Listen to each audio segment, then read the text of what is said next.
sobre la gobernanza de las relaciones de trabajo.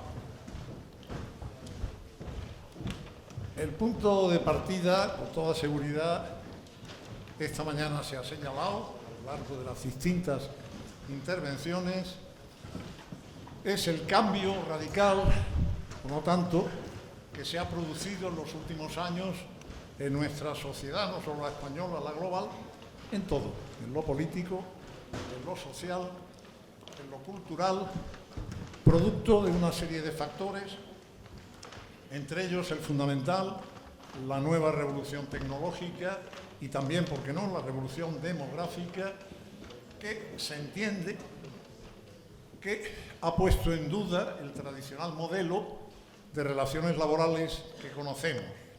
¿Cómo será en el futuro? ¿Cómo está ya siendo lo que algunos han llamado la nueva cuestión social?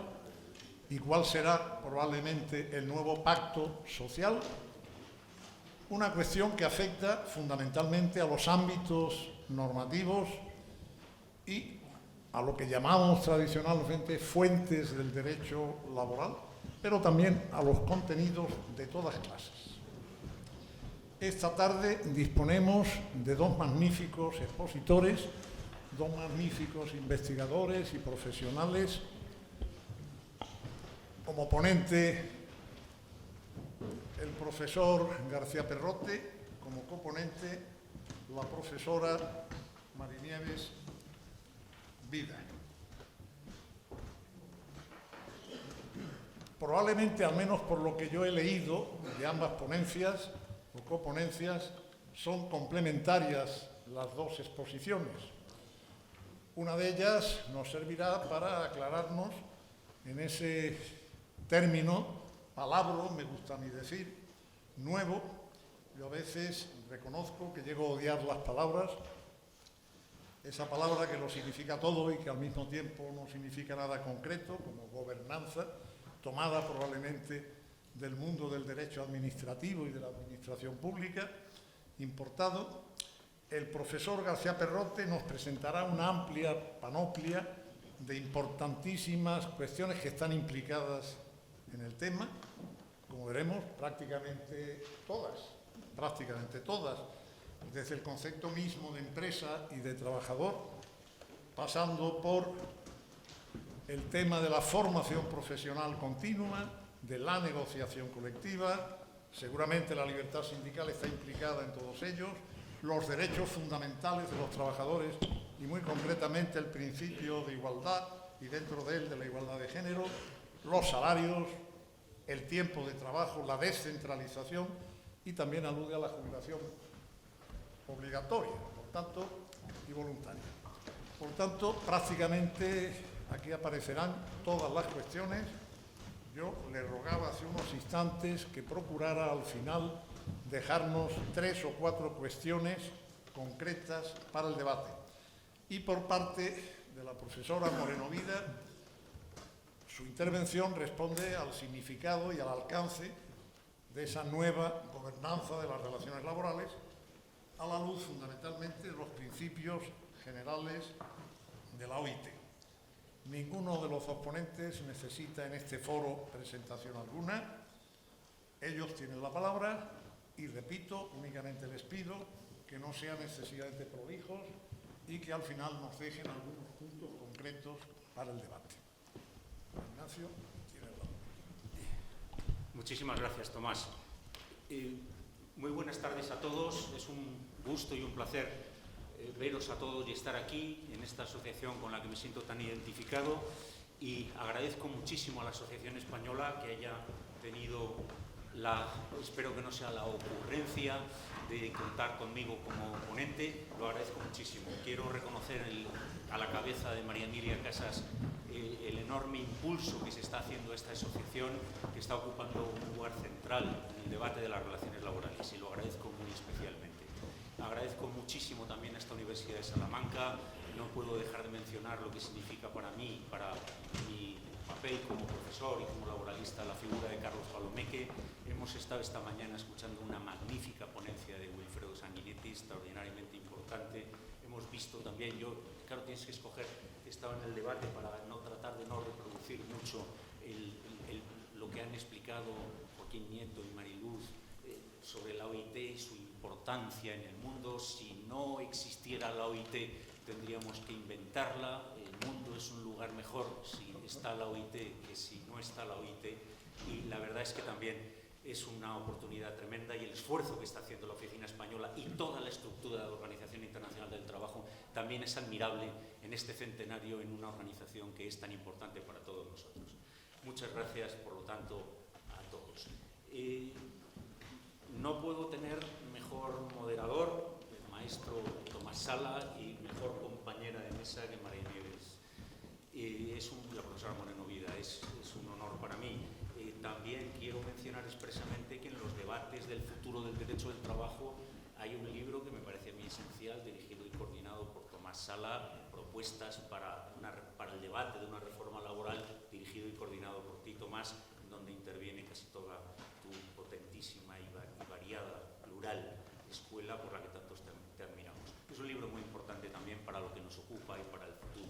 El año, lo decía nuestra presidenta, 40 aniversario del Estatuto de los Trabajadores, y en ese contexto el libro de Tomás es un libro muy importante, como es también, y creo que es muy importante, sus conclusiones, las que coordinó la propia profesora Casas en el documento FIDE sobre la reforma laboral, que también tiene unas conclusiones muy importantes, y digo solamente dos: que hay una legislación laboral negociada, no solo sindicalmente, sino políticamente y estable en el tiempo y con seguridad jurídica. Ojalá, es otro valor que siempre te ha preocupado a ti, Tomás, durante toda tu vida, la seguridad jurídica. ¿Qué primera interrogante quiero plantear esta tarde? Es manido, y en el propio interrogante está la respuesta. ¿Los Estados nacionales son soberanos? ¿Tienen autonomía para definir su derecho del trabajo? Creo que en este interrogante está contenida la respuesta. No lo tienen. Y no es solo en el ámbito de la Unión Europea, que hay una cesión de soberanía ex ante, sino en general, y pongo un ejemplo para ir de forma telegráfica. Toda la política social de todos los estados, y Europa concentra la mitad del gasto social del mundo entero. Esto es un problema que debemos de preservar a toda costa, a mi juicio, pero plantea un problema de competitividad, de gasto, de costes a nuestras empresas que no ocurren en otros lugares del mundo, y esto es importante. Pero para financiar estos gastos sociales, que nos preocupan a todos, que se han reducido, que hay bolsas de pobreza, bolsas de exclusión, para financiar estos gastos necesitamos una economía que genere confianza en los inversores institucionales. Si no vemos esto, lo podemos combatir, lo debemos combatir quizás, pero debemos de saber que esto es así, porque estos conceptos con los que todos nos tenemos que familiarizar, deuda pública, déficit, prima de riesgo, son cosas que hacen sufrir a un país, que repercuten sobre los trabajadores de un país. Pongo solo los ejemplos de Grecia, y ahora la prima de riesgo italiana está disparada con su nuevo gobierno. Esto significa que hay que pagar intereses durante generaciones venideras extraordinariamente altos, en vez de destinar ese gasto de intereses a políticas sociales. Esto es algo que creo que debemos de retener. Hoy se ha hablado de la gobernanza internacional, y la OIT, su documento, por un trabajo más prometedor, la Comisión Mundial del Derecho del Trabajo, lo ha mencionado esta mañana Mariluz. Hace falta una gobernanza internacional sobre las plataformas digitales. Por ejemplo, hace falta en muchas más otras cosas, pero en esto hace falta. Y porque los desafíos son de tal magnitud, y se ha hablado y se ha dicho también esta mañana, no es solo la revolución digital, que lo es, y de forma protagonista, también es el reto demográfico. En Europa es extraordinariamente importante. Y otros retos de esta naturaleza, el reto ecológico de la transición a una economía descarbonizada, es también otro reto mayúsculo. Y esos desafíos no se pueden adoptar solo por un país. Incluso la Unión Europea, que si no existiera también tendríamos que inventarla, a mi juicio, no puede competir fácilmente con los gigantes tecnológicos que están todos en geopolítica en Estados Unidos y en China. Y en Estados Unidos se preocupan, luego hablaré de protección de datos, de hacer perfiles a efectos comerciales para vendernos cosas. Pero en China se utilizan para controlar ideológicamente a la población de forma inquietante. Y en ese contexto Europa, en el contexto contexto internacional es un continente, y no digamos España, en ese contexto en decadencia. Bueno, los retos son tan grandes que hace falta una respuesta internacional, y pongo solo el ejemplo de la OIT, Gobernanza Internacional de las Plataformas Digitales. Con los problemas que se han señalado esta mañana, había una definición en la propuesta de directiva de condiciones de trabajo transparentes, la que va a sustituir a la directiva sobre información de los elementos esenciales del contrato de trabajo, que está en sus últimos pasos, y esa definición de trabajador a efectos de trabajos, como se decía, no convencionales o trabajos a demanda, ha desaparecido. Es difícil que haya una definición de trabajador. Primer punto que quería mencionar, esta ausencia de soberanía. Segundo, muy rápido también, la realidad sobre la que se construyen los sistemas de regulación laboral, los derechos laborales, ha cambiado por completo. Lo he dicho ya, los retos de la economía de transición descarbonizada, el envejecimiento de la población, muy singularmente en los países europeos, y desde luego la revolución digital. Aquí creo, entre muchos, destaco, porque para mí ha sido muy útil, y creo que es un texto y un libro de referencia, el libro de Jesús Mercader en Tirant-Loblanche. Creo que es un libro que describe bien esta realidad, entre muchos otros, pero destaco este de forma muy especial.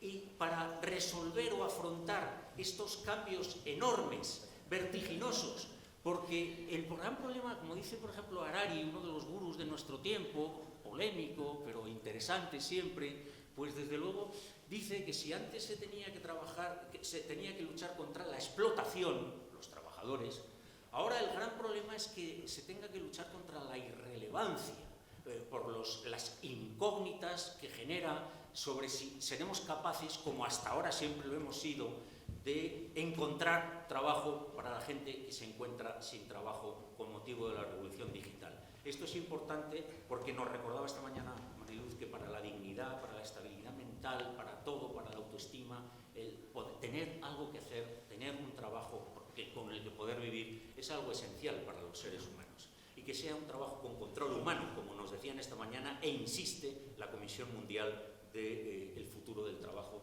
de la Organización Internacional del Trabajo. Bueno, en este contexto, la idea de trabajo decente, que tiene un largo recorrido en la OIT, pero es un canon, como es otro libro que quiero recomendar. Esta mañana Wilfredo Sanguinetti nos hablaba de este derecho soft hard, tan singular de las cadenas mundiales de suministro, que es una gran aportación. Eso lo tenemos que investigar. Tomás Sala decía los cambios que hay en las fuentes del derecho del trabajo, y las hay. Vuelvo a destacar, por ejemplo, menciono lo que han sido en los países europeos los memorándums de entendimiento de la Comisión Europea, que no son controlables por el Tribunal de Justicia de la Unión Europea, y sin embargo imponen límites muy claros y obligaciones muy precisas a países de la Unión que tienen que ser rescatados o a los que hay que sostener financieramente. Y todos estos instrumentos de derecho dúctil, de aparentemente soft law, que luego imponen obligaciones terminantes, no tienen un control ni parlamentario ni del Tribunal de Justicia, y también nos preocupa mucho. Para lo que iba, para el tema del trabajo decente, que es un nuevo canon, como él lo dice, me ha sido también muy útil un libro que acaba de salir la semana pasada de David Lantarón, catedrático de la Universidad de Cantabria. Es un libro también que creo que complementa muy bien lo que nos ha explicado Wilfredo Sanguinetti sobre cómo se está ahormando la regulación de las cadenas mundiales de suministro, también lo que es el canon nuevo de respeto a normas, trabajo decente, es un libro también de referencia. Trabajo decente no solamente está en la OIT y en la Comisión Mundial del Futuro del Trabajo por un trabajo más prometedor o por un futuro más prometedor, está en la Agenda 2030 de Naciones Unidas como un objetivo de desarrollo sostenible, como nos han recordado por activa y por pasiva esta mañana. Creo que es una expresión muy potente, y la Agencia 2030, que es de Naciones Unidas, nos da un horizonte que debemos de rellenar de contenido, y entre ellos está, desde luego, la expresión de trabajo decente, que también es muy interesante. El siguiente punto que quiero someter a vuestra consideración es la importancia que tiene el Tribunal de Justicia de la Unión Europea y también el Tribunal Europeo de Derechos Humanos. Los dos, todos conocemos sentencias importantísimas de uno y de otro, constantes, con casos españoles. Sí quiero decir del Tribunal de Justicia de la Unión Europea cierta paradoja que ha ocurrido con España. España ha salido mal parada en dos casos que os voy a recordar del Tribunal de Justicia de la Unión Europea y, sin embargo, en otros países han salido con una legislación laboral mucho menos garantista, mejor parados.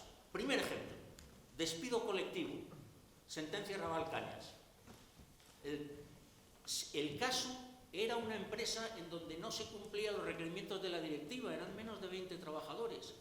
Y a la vez se discutió, y España salió un poco mal parada porque se dijo que si se mejora el concepto de empresa, mejora el concepto de centro de trabajo, que tiene que ser en todos los supuestos. Y en ese no lo era, aunque no se aplicaba la directiva. Pero a la vez se estaba discutiendo un caso del Reino Unido en donde hubo un despido de 8.000 trabajadores, de 6.000 trabajadores de cadenas, y que como se maneja en el Reino Unido el concepto de centro, y ahí el Reino Unido fue un despido de 8.000 trabajadores en donde no hubo derechos de información y consulta. A veces la mejora de las directivas de la Unión Europea provoca estos resultados paradójicos. El segundo ejemplo, la subrogación convencional. Ha pasado en España. El Tribunal Supremo había aceptado que el convenio colectivo regulara, modulara las consecuencias jurídicas de la subrogación convencional, en el sentido de excluir, por ejemplo, la responsabilidad solidaria del entrante. Bueno, como consecuencia de la sentencia Somoza del Tribunal de Justicia de la Unión Europea, el Tribunal Supremo ha tenido que rectificar su doctrina y ahora la subrogación convencional tiene esta potente carga que introduce una tensión en la negociación colectiva extraordinaria, porque una cosa es asegurar el mantenimiento del contrato, que tiene todo su sentido, y otra es que el entrante tenga que subrogarse en las deudas salariales y de seguridad social que tenga el saliente. Recuerdo además que la Ley de Contratos del Sector Público expresamente exime en todos los casos al entrante de esta responsabilidad solidaria. ¿Qué deciros de la importancia del Tribunal de Justicia, del Tribunal Europeo de Derechos Humanos? Luego mencionaré, si tengo tiempo, que creo que lo tendré, el caso todavía pendiente de sentencia definitiva de López Rivalda. Bueno, mencionaba Tomás, no voy a hacer referencia a todos los puntos, pero sí creo que uno merece nuestra atención. Las políticas activas de empleo. Por supuesto, las políticas pasivas, como no, hay que atender, como sea, a todas las personas que pierden su trabajo y asegurarles una fuente de renta. ¿Cómo no? Pero creo que es muy importante y tenemos un amplio espacio de mejora en España en las políticas activas de empleo. Hay que hacer a veces ahí el esfuerzo. A veces confiamos todo en nuevas reformas y a veces ojalá que los instrumentos que tenemos funcionaran mejor. La Comisión Mundial del Futuro del Trabajo insiste hasta la saciedad en que lo que hay que hacer es en el apoyo a las transiciones. Es proteger, ya lo sé que es una frase un poco manida, pero se utiliza también por la OIT, proteger el empleo, no tanto el puesto concreto de trabajo, asegurar el empleo siempre, y en eso hay que ayudar mucho con la digitalización a este apoyo en las transiciones, si es que nuestra resistencia mental lo resiste, porque como antes se decía, cuando ya estamos acostumbrados a un cambio, inmediatamente viene otro, y la resistencia de los seres humanos, sobre todo si se va cumpliendo cierta edad, es probablemente limitada. Pero hay que hacer este apoyo a las transiciones. En la descentralización productiva, solamente una referencia. El año pasado, lo ha recordado nuestra presidenta esta mañana, esta asociación que tiene ese afán propositivo y no solo deliberativo, pero siempre una proposición requiere una previa deliberación, ha hecho una propuesta concreta de reforma del artículo 42 del Estatuto de los Trabajadores. En la anterior legislatura había una proposición de ley al respecto. El Gobierno propuso, y en las mesas de diálogo social se ha propuesto una reforma del artículo 42. Y sabéis bien que ahí el debate es, ¿se aplicar las condiciones, sobre todo salariales, de la empresa principal, o al menos las condiciones que establece el convenio sectorial y no el convenio de la empresa multiservicios, si es que es inferior? Probablemente es un tema abierto, por supuesto, al debate. Yo no tengo una posición totalmente definida, pero aplicar las condiciones de la empresa principal, como se hizo con las ETTs, plantea un problema conceptual no fácil de resolver. ¿Cuál es? Que con las ETTs tiene todo su sentido, porque un trabajador de ETT se integra en ese equipo de trabajo, se integra en el poder de dirección de la empresa principal, y teóricamente una descentralización productiva no está dentro, y es la llamada autonomía técnica que dice nuestro Tribunal Supremo. Si se hace esa autonomía técnica no hay puestos de trabajo comparable. Entonces, el poner ahí la igualdad salarial tiene su dificultad. Pero me interesa más, como decía antes Tomás, mencionar la igualdad de género. La igualdad de género, el Real Decreto Ley 6/2019 tiene un mérito que hay que reconocer, es una lucha. Siento enormemente no haber podido estar esta mañana en las ponencias al respecto, pero tenemos mucho recorrido que hay que hacer. Se ha hecho ya y se ha recordado, hay información no financiera, que todas las sociedades tienen que emitir un informe de información no financiera y se ha modificado el Código de Comercio en este sentido. Y esto es más importante de lo que parece, porque en esa información no financiera hay que informar de la brecha salarial. Y esto tiene más presión de lo que parece para las empresas. Pero, desde luego, creo que debe ser resaltado, quizás de forma más enfática, el nuevo contenido del artículo 28 del Estatuto de los Trabajadores, en el sentido de que ahora hay que hacer registros medios salariales en las empresas hombres-mujeres, y si hay una disparidad, antes en los borradores iniciales se llegaba a hablar incluso de presunción de discriminación, ahora no es así. Lo que hay que hacer es dar explicaciones de por qué se produce esa disparidad salarial mujeres-hombres si supera determinados estándares. También creo, porque hay una propuesta de directiva de inmediata, también ya está en sus últimos pasos, sobre permisos parentales, que también, desde luego, la legislación española va en la misma dirección, de intransferibilidad de los permisos, del carácter obligatorio para el otro progenitor, de la diferencia de la madre biológica para que se reponga y el padre progenitor, el otro progenitor, perdón, que todos tenemos sesgos, el otro progenitor para que cumpla con sus deberes del Código Civil de corresponsabilidad con los hijos, en lo que en general los hombres han estado menos involucrados. Y se trata de corresponsabilizar. Es muy llamativo la denominación, el derecho es lenguaje, y las palabras no son gratuitas entre nosotros, y se habla del nuevo permiso de nacimiento y de cuidado del hijo, no de paternidad, no de maternidad, y esto también creo que es particularmente destacado.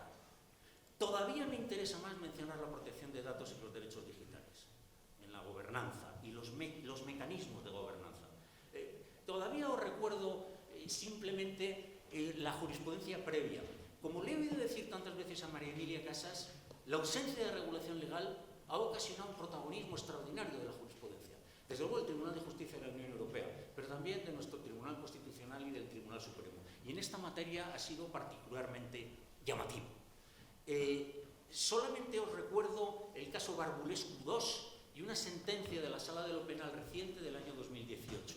¿Qué errores cometieron allí las empresas que no deben de volver a producirse en control de los dispositivos digitales de los trabajadores? La ausencia de información previa, en la que insiste el reglamento de la Unión y en la que insiste la ley orgánica nueva de entre nosotros 3/2018, que es una ley muy importante. Y que el error que se cometió en Barbulescu II es que no quedó claro que la empresa rumana hubiera informado al señor Barbulescu no solo de para qué podía usar los dispositivos digitales, sino de que la empresa iba a monitorizar, como se dice ahora, a fiscalizar que el señor Barbulescu cumplía con las instrucciones empresariales. Esta ausencia de información sobre que se va a monitorizar es capital, es irreversible. La sentencia de lo penal del año 2018, que tiene pocos meses, interesante, es un caso en donde la empresa se esmeró a ultranza en aplicar el principio de proporcionalidad, de no hacer un control muy invasivo, de solo buscar determinadas palabras para buscar lo que quería buscar. Pero como había faltado de antemano la información previa, eso fue letal. Sin embargo, la sentencia del Tribunal Supremo Español en el caso Inditex del año 2018, que tiene en cuenta ya el test Barbulescu, ve una empresa que en ese sentido informa cada día a los trabajadores cuando abren su ordenador de para qué lo pueden usar y que la empresa va a monitorizar que lo usen para que lo pueden usar. Entonces allí hubo un hallazgo casual en una impresora. Las impresoras, se deja uno en las impresoras cosas que no debe dejarse, ¿no? Allí se encontró que había un pago de proveedores raro. Se puso en conocimiento de la empresa y fue despedido. El Tribunal Superior de Galicia entendió que el despido era procedente porque había otras pruebas, pero invalidó la prueba del control del ordenador, porque la empresa, cuando vio ese hallazgo de impresora con pagos, hizo un control de los dispositivos digitales y encontró en efecto que había pagos directos de un proveedor a un comercial de esa empresa. Bueno, la batalla ante el Tribunal Supremo fue que se aceptara una sentencia del Tribunal Constitucional Español como sentencia de contraste, que se aceptó, y que esa empresa no tenía por qué aceptar que se dijera por un órgano judicial que había vulnerado los derechos fundamentales de los trabajadores, porque se entendió por el Tribunal Supremo que cumplía de sobra el test Barbulescu, porque se había advertido cada día a los trabajadores para qué se podía usar los dispositivos digitales, y sobre todo que la empresa iba a controlar y monitorizar que se cumplían las instrucciones empresariales. Por lo tanto, no podía haber expectativa de privacidad respecto de la ausencia de control. En este contexto hemos llegado al reglamento, hemos llegado a la Carta de Derechos Fundamentales de la Unión Europea, que merece una palabra. Creo también tener en cuenta que las directivas nunca pueden tener efecto directo horizontal. Sin embargo, la Carta de Derechos Fundamentales de la Unión Europea, si proclama o reconoce un derecho incondicionado, como es el caso de vacaciones, no es el caso, por ejemplo, el caso AMS, que es muy famoso, del derecho de participación de los trabajadores, que se remite a normas de la Unión o a normas estatales. Si esto no ocurre, la Carta es compleja. Mirar sus artículos 51, 53 y 55. Es compleja, ¿eh? La diferencia entre derechos y principios. Y creo que debe siempre recomendarse las conclusiones generales, las conclusiones del abogado general Pedro Cruz Villalón, que en el caso AMS, por ejemplo, la diferencia entre derechos y principios. A lo que iba. Las sentencias de 6 de noviembre del año 2017 del Tribunal de Justicia de la Unión Europea en materia de vacaciones han concedido efecto directo al artículo de la Carta de Derechos Fundamentales de la Unión, que reconoce el derecho a las vacaciones. Por lo tanto, la Carta puede, no siempre, pero cuando reconoce un derecho incondicionado no sometido a regulación posterior de la Unión o de las legislaciones nacionales, puede tener, y el Tribunal de Justicia obliga a los jueces a que la apliquen directamente de forma horizontal, excluyendo la legislación en contra y excluyendo la jurisprudencia en contra. Esto también es un cambio verdaderamente importante y verdaderamente llamativo. Bueno, y en este contexto el derecho de la Unión reconoce la protección de datos como un derecho fundamental. Nuestro Tribunal Constitucional encontró y supo, ahí está el gran valor de la jurisprudencia de nuestro Tribunal Constitucional, entre otras muchas cosas, descubrió el derecho a la protección de datos en el texto del artículo 18.4 de la Constitución, en donde todavía estas cosas no se planteaban, pero sí había una referencia que se pudo reformular a la realidad social del tiempo. Bueno, y hemos llegado al estado de cosas de los artículos 87 y siguientes, que utilizan los códigos de conducta, utilizan las posiciones empresariales, hacen llamadas a la negociación colectiva, hacen llamadas a la participación de los trabajadores y están bien. Quiero hacer solamente una referencia a la videovigilancia. Mirad, todas las empresas, cualquier empresa de este tiempo necesita tener una política de uso de los dispositivos digitales. No hay empresa, creo yo, que no use dispositivos digitales, y por lo tanto toda empresa tiene que tener una política de usos digitales, para qué se pueden usar y cómo los va a controlar la empresa, y tiene que ser informada previamente de forma clara. Sin embargo, no toda empresa necesita hacer una política de videovigilancia, ni mucho menos. Puede ser incluso muy agresivo, puede ser incluso innecesario, puede no pasar el test de proporcionalidad. Cuando a veces muchas empresas o cuando una empresa se plantea o se puede plantear la política de videovigilancia, cuando tiene una sospecha. Ya la sentencia del Casino de La Rioja dijo que no informar tenía su lógica, porque si se informaba se produciría, estaría sobre aviso la persona que estaba cometiendo esas sustracciones de dinero. Aurelio y Elena Desdentado, en un trabajo reciente también, dicen que la sospecha es clave para asegurar el éxito del control. Son los controles ad hoc.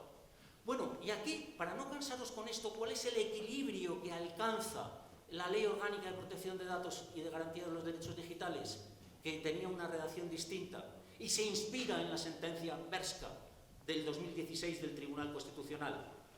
Cuando las cámaras detecten la comisión de un flagrante de un acto ilícito, bastará la pegatina que todos conocemos y se entenderá que eso es suficiente.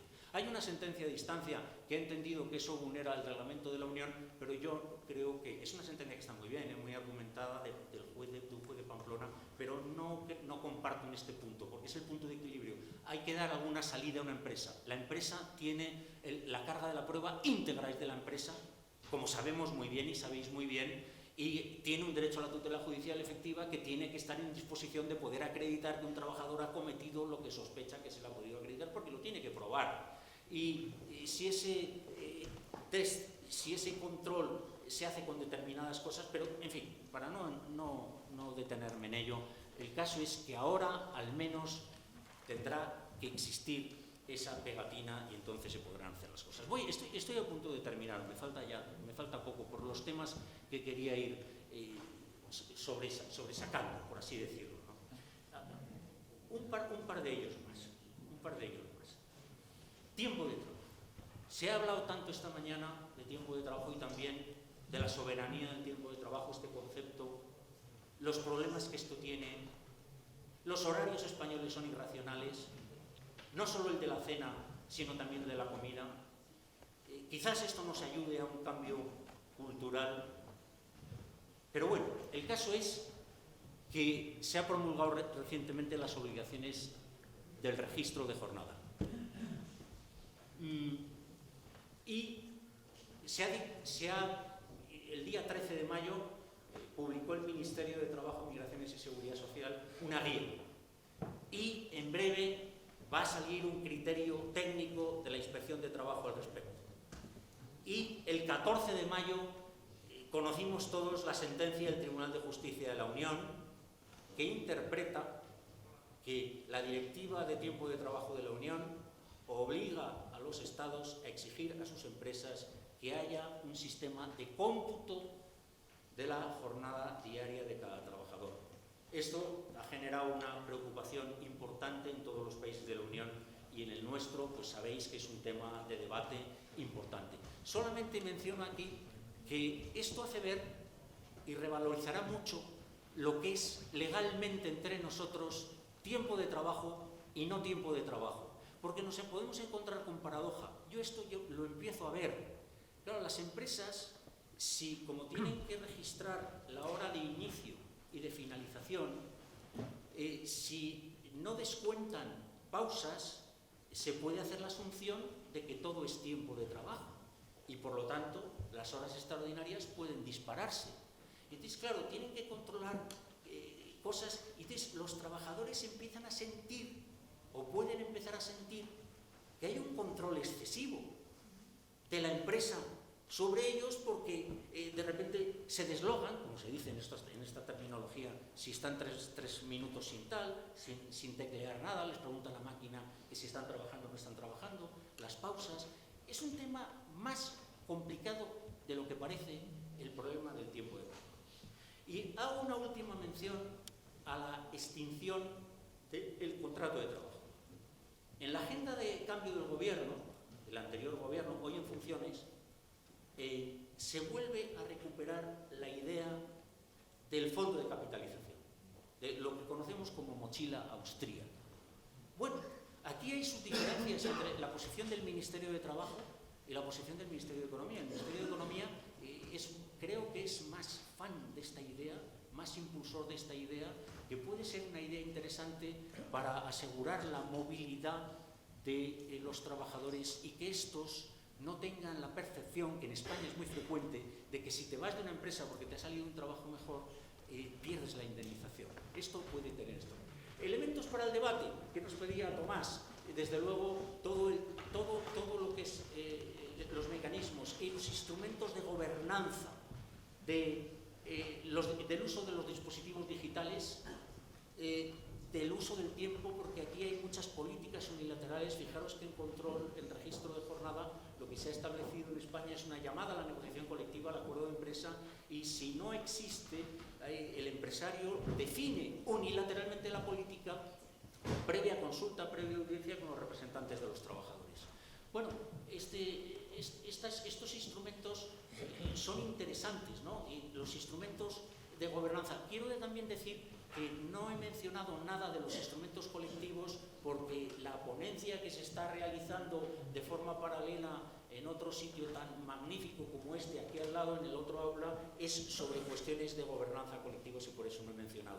Pero también creo que son elementos de debate la igualdad de género, todos estos registros que ahora tienen que establecer las empresas en materia salarial por igualdad de género, en jornada de trabajo, en cuestiones de los nuevos derechos digitales. Y un tema que a mí me importa mucho, Tomás, es este de cómo podemos hacer para que las políticas activas de empleo sean más eficaces. Desde luego todos tenemos cierta desconfianza a cómo han funcionado y a la efectividad, a la eficacia de las bonificaciones en materia de contratación.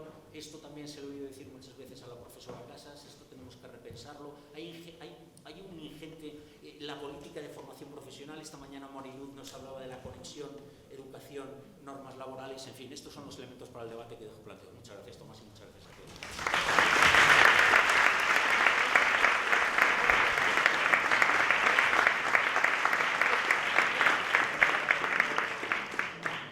Muchas gracias, Ignacio. Tiene la palabra.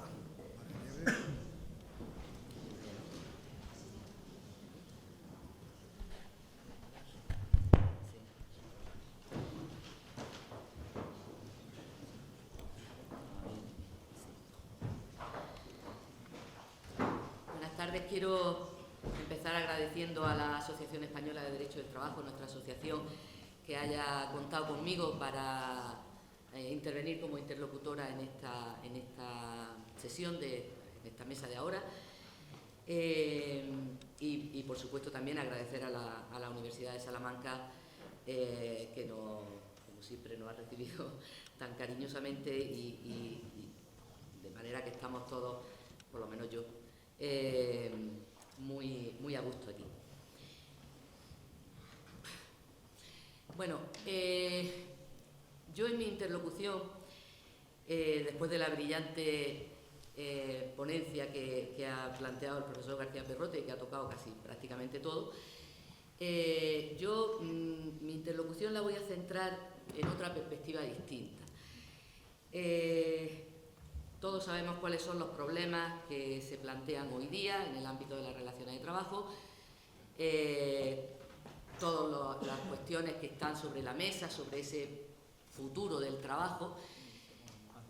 Y yo, más que hablar o centrarme en esas cuestiones, me voy a centrar en los métodos y en la estructura de gobernanza, de esa palabreja, como decía antes el profesor Sala, tan abstracta. Mi maestro decía que el futuro no existe, que lo que existe es el carácter de cada cual para afrontarlo de una determinada manera. Y ahí es en ese punto donde yo pretendo situar esta interlocución, no tanto cómo es o cuáles son los problemas o cuál va a ser el futuro, sino cómo los estados, cómo los gobiernos, los sujetos representativos de los trabajadores y los empresarios tienen que afrontar o pueden afrontar todos esos cambios que se están produciendo en el mundo del trabajo. Cómo la sociedad tiene que hacer frente a esa erosión continua y cada vez más acelerada de los marcos regulatorios. Y eso sin desconocer, el director general de la OIT lo puso de manifiesto muy claramente, que cuál sea ese futuro o cómo hacer frente o cómo responder a ese futuro, cuál sea o deba ser la gobernanza en el mundo del trabajo, al final va a depender de un número importante de decisiones públicas, privadas, nacionales, internacionales y que van a afectar a todos los aspectos de las políticas. Yo primero quería centrar un poco, tratar de identificar de alguna manera lo que es la gobernanza, o qué se entiende o se debe entender por gobernanza. Es verdad, como señalaba antes el profesor Sala, que este es un término que nació relacionado con la administración, con las tareas regulatorias en el ámbito de la administración, pero es un término que ha sido asumido cada vez más ampliamente por la ciencia política, por la ciencia económica, por las ciencias sociales, y eso ha hecho que se hable de gobernanza con perspectivas muy diferentes, y se adopten mecanismos, contenidos muy diversos de lo que debe ser la gobernanza. Se puede ver, por ejemplo, la perspectiva que adopta el Banco Mundial, que habla de gobernanza, pero que configura el contenido de esa gobernanza en términos de gestión, de privatización, de reducción del Estado competidor en los asuntos económicos, una perspectiva claramente neoliberal y que considera que esa necesidad de participación de distintos sujetos, organizaciones, instituciones, es una condición para la libre competencia.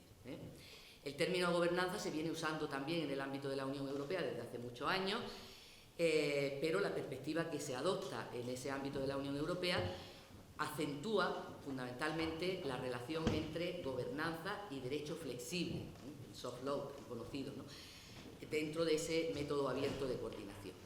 En cambio, el contenido de la gobernanza de la que habla la OIT, y en la que yo pretendo situar esta interlocución, tiene un contenido muy distinto.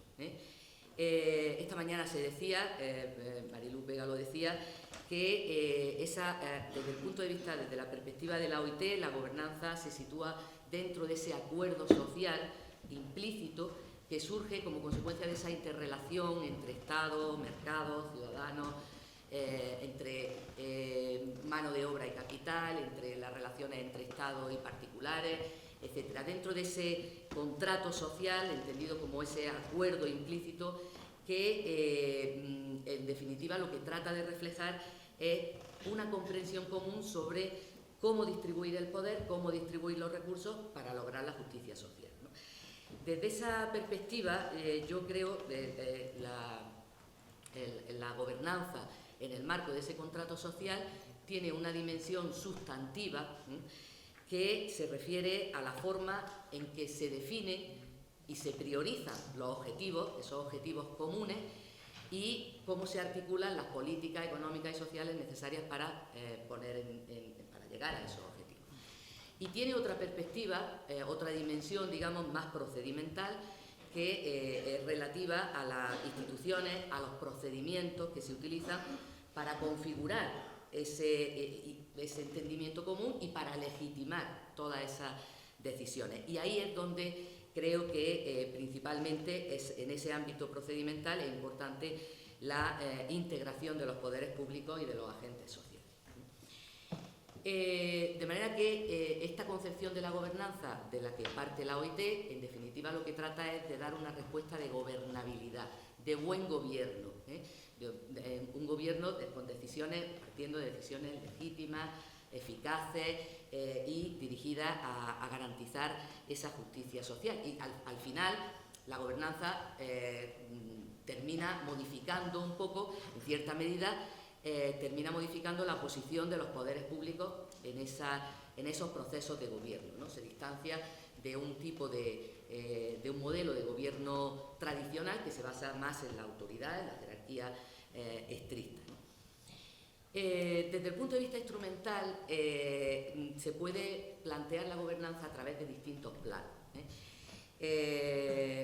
Un plano sería el de la gobernanza institucional, que se refiere al funcionamiento de las instituciones y de las administraciones públicas, un funcionamiento que sea transparente, eficiente, participativo. Se puede plantear otra dimensión, otro plano de la gobernanza reflexiva, que promueve que sean los propios interlocutores sociales los que autorregulen sus intereses a través de procedimientos autónomos que pueden tener más intensidad o menos intensidad, desde fórmulas de soft law hasta los propios acuerdos, pactos, convenios colectivos.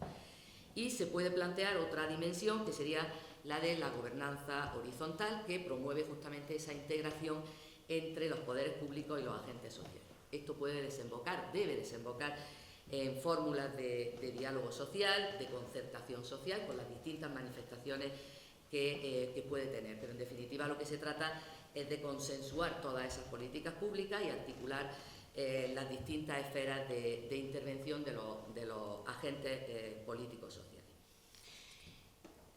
Todos sabemos, y se ha repetido esta mañana y lo ha vuelto a señalar también el profesor García Perrote, que la gobernanza de las relaciones de trabajo se enfrenta hoy a muchísimos retos, que no voy a entrar, por supuesto que todos son conocidos, pero lo que sí voy a señalar muy brevemente son algunas consecuencias de algunos de estos retos con los que hoy día nos enfrentamos, que afectan de manera más directa a esos métodos y procedimientos de gobernanza. Por ejemplo, el tema de la globalización y la financiarización de la economía, que todo el mundo conoce, que por supuesto no me voy a detener en él, pero solo quiero señalar que estos procesos han cambiado radicalmente las relaciones entre el poder público y el mercado. Desde el punto de vista formal, desde el plano institucional, se mantiene la soberanía estatal, pero sin embargo se impone una racionalidad económica dentro de esta economía globalizada que sitúa al poder público en una situación de dependencia jerárquica frente al mercado. Está subordinado el capital, como antes señalaba el profesor García Perrote, el capital, las grandes empresas, las organizaciones, organismos financieros internacionales, pues se sustraen al control de la política democrática e imponen sus decisiones sobre los propios poderes públicos nacionales, ¿no? Eso ha tenido como entre otras muchas consecuencias, no solo que se haya producido ese cambio de posición de la soberanía de los poderes públicos, sino que incluso ha planteado los propios límites de la gobernanza global. Y eso en el ámbito de la Unión Europea se ve muy fácilmente, porque aquí, en ese ámbito, la gobernanza global de la que se habla, al final se queda reducida a una gobernanza puramente económica, ¿no? Otra cuestión que también creo que habría que destacar es que se producen, como consecuencia de todos estos desafíos, todos estos retos y estos procesos, se producen cambios en los espacios y en las formas de producción de normas, En los espacios de producción de normas, porque si hasta ahora esa producción de normas estaba situado pues, en el ámbito del Estado nacional y en la potestad normativa pública, ahora esa potestad normativa pública se desplaza y las decisiones políticas, las decisiones económicas a nivel nacional van siendo desplazadas por múltiples intervenciones a nivel internacional, instituciones, organismos supranacionales que desplazan y que cambian, por tanto, el espacio de producción de normas. ¿Y eso qué consecuencias tiene? Pues eso afecta, se ha puesto de manifiesto en algunos momentos, eso hace que se transformen categorías básicas, tradicionales hasta ahora, como el monismo jurídico, o como cuando hablamos de la norma fundamental, o la jerarquía normativa, o la seguridad jurídica. Eso se transforma, cambia como consecuencia de ese cambio que se produce en los espacios de producción de las normas. Pero además eso va acompañado también de un cambio en las propias formas de producción de normas. Me refiero en concreto al cambio que se produce en el grado de imperatividad de las normas, porque como todos conocemos, se ha ido produciendo, y es una tendencia que sigue creciendo, un desplazamiento del derecho necesario, del derecho imperativo, del hard law, por el derecho flexible, por el soft law, ¿no? Eso produce un cambio importante en la interrelación entre ambos tipos de normas. Otro punto que también querría destacar es, y por supuesto no me voy a detener en él después de la magnífica ponencia general del profesor Sanguinetti, pero desde luego el poder corporativo global de las grandes multinacionales y las cadenas mundiales de producción también afecta en la medida en que escapa no solo de la aplicación de las normas nacionales que regulan el trabajo, sino de las propias normas, del propio cumplimiento de las normas internacionales. Esto ha planteado efectivamente una gran preocupación.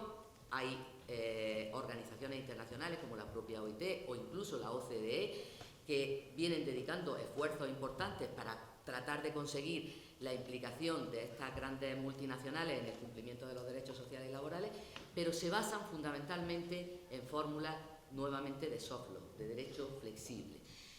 Es que no hay otra manera.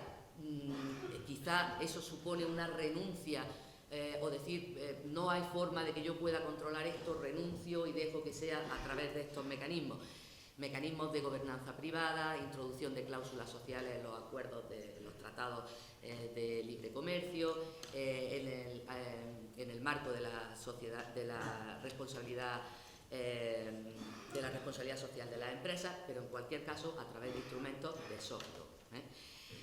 El impacto de las nuevas tecnologías, que tampoco me voy a meter, no me voy a detener, pero evidentemente suponen también un desbordamiento del marco del contrato de trabajo, un desbordamiento de los mecanismos de gobernanza clásicos. Bueno, con este panorama, muy sintéticamente, ¿cuáles son las reglas de juego? Y aquí utilizo una expresión que mantiene la OIT en un documento importante de este mismo año sobre su actividad normativa, y habla precisamente de esas reglas de juego. ¿Cuáles son o cuáles deben ser las reglas de juego? Dentro de esas reglas, la primera y fundamental es el papel de las normas en el trabajo. Y aquí hay claramente, desde el punto de vista de la OIT, con el que yo estoy completamente de acuerdo, una opción por el derecho imperativo, por el derecho necesario, por el derecho duro. Hay que recuperar el garantismo jurídico-social a través de la actividad normativa. La actividad normativa, en primer lugar, a través de ese marco jurídico internacional, para conseguir el trabajo decente, a través de lo que tanto ya ha salido varias veces, esa garantía laboral universal que plantea la OIT. Lo que pasa que aquí, y esto es un tema que también dejo ahí, la OIT, que siempre actúa muy prudentemente, dando impulsos importantes, pero con cierta prudencia, esa garantía laboral universal, de momento la va a plantear a través de una declaración, una fórmula tampoco, pero que el paso inmediato tiene que ser una garantía de derecho fuerte, ¿no?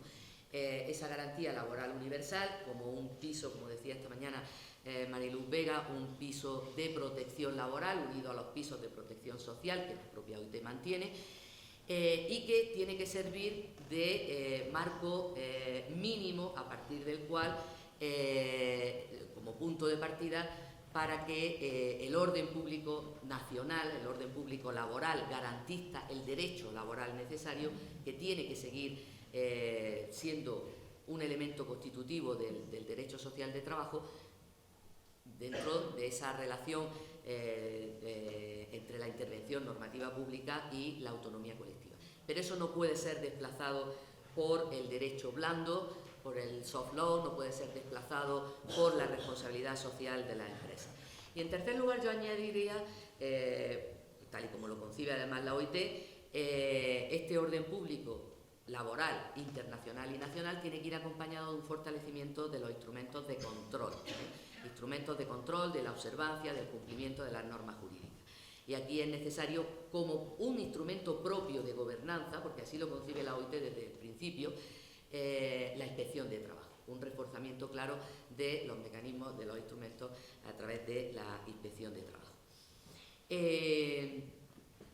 Por supuesto, esta garantía, como esta mañana se hablaba, esta garantía de protección adecuada tiene que abarcar a todos los trabajadores con independencia del tipo de empleo que tenga.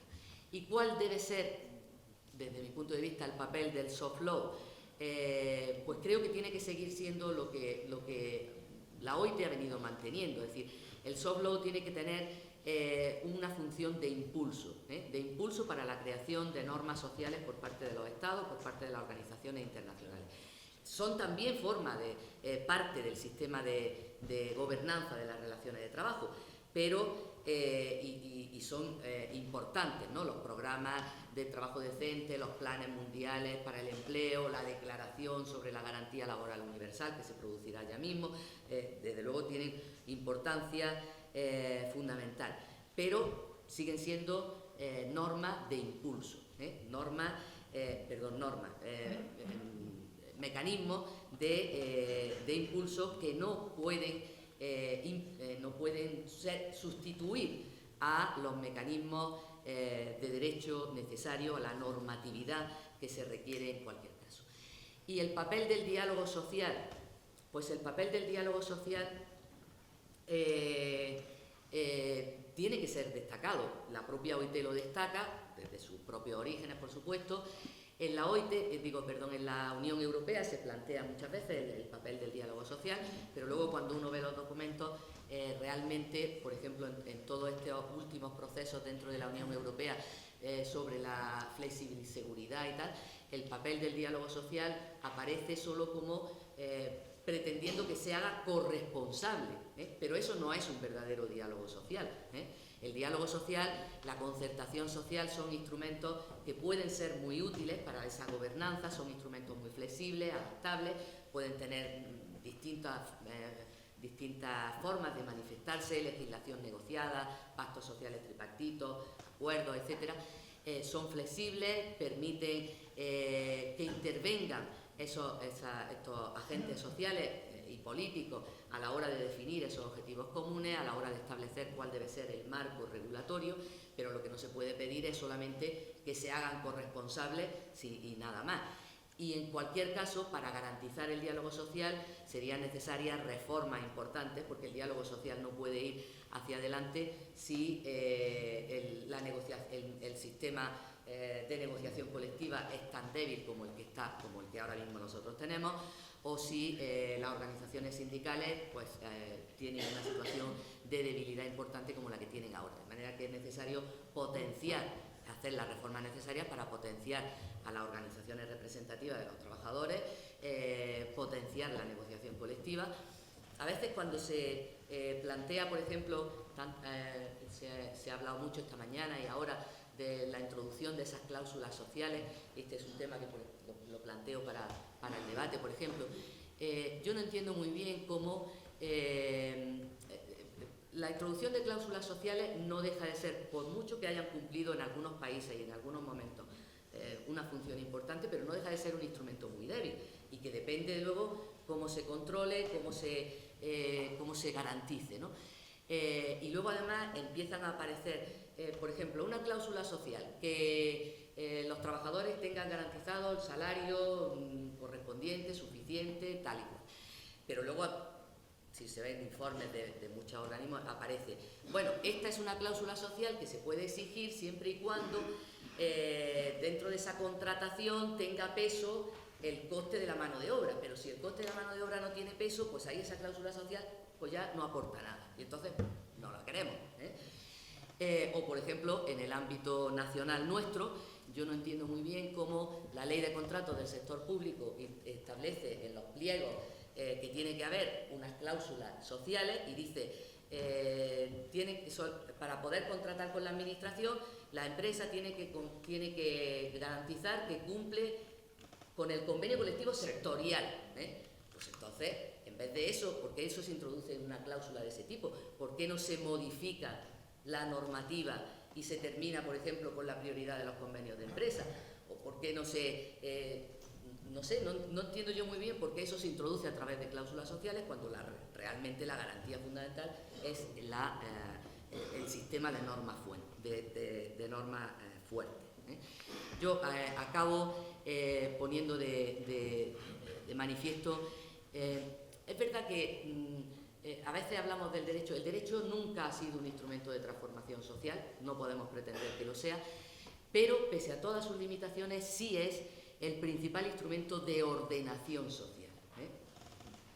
Y una sociedad civilizada tiene que ser una sociedad que esté jurídicamente regulada.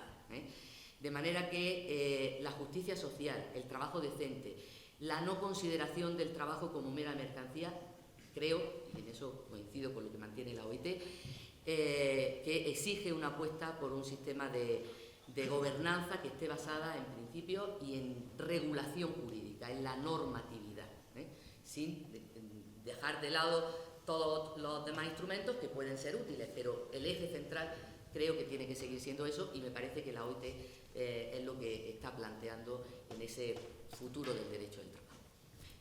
Muchas gracias.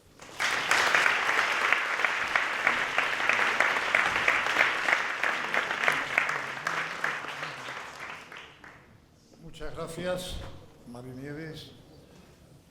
Como habremos advertido, ponente y coponente nos han aclarado muchas cosas, al menos a mí, sobre ese concepto oscuro, el de la gobernanza de las relaciones laborales, y de variadas significaciones.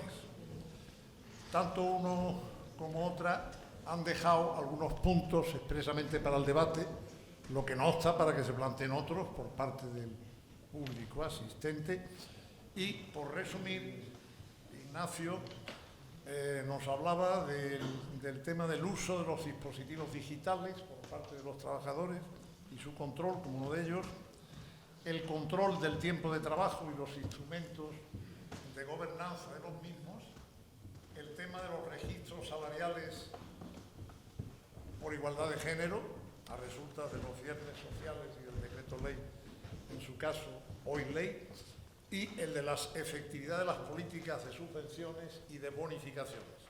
Por su parte, Marinieves nos señalaba el interés en que se debatiera dentro de lo que podría llamarse, según ella, la gobernanza horizontal, participación de Estado y agentes sociales en la gobernación de las relaciones laborales, cuál podría ser el papel de las cláusulas sociales como instrumento de gobernanza y los mecanismos de control de las mismas. Yo, acudiendo a esta última parte, me permito hacer una pregunta a ambos en relación con nuestra realidad actual, hoy y ahora. Es claro que estamos en un momento en el que, a diferencia de lo que ocurrió cuando se elaboró el Estatuto de los Trabajadores, en la onda del consenso social de la Constitución, pues es probable que el necesario compromiso de diálogo social tripartito pues no llegue a buen término. Al menos hay que hipotizar esa situación y, en ese sentido, me gustaría preguntarles cómo ven el tema, si efectivamente lo ven excesivamente negro o no tanto, y, por otra parte, si fracasara el diálogo social, ¿serían partidarios o defenderían que el gobierno, que fuera, intentara la elaboración unilateralmente de un nuevo texto de Estatuto de los Trabajadores, que al menos lo hemos vivido como verdadera constitución social a lo largo de estos años, desde el momento en el que se hizo? O si, por el contrario, defenderían la fórmula de una modificación puntual de aquellas cuestiones más evidentes en relación con reformas anteriores y esperar a un momento mejor. Adelante. Bueno, sí, muchísimas gracias, Tomás. Me parece un tema importantísimo y de no fácil respuesta.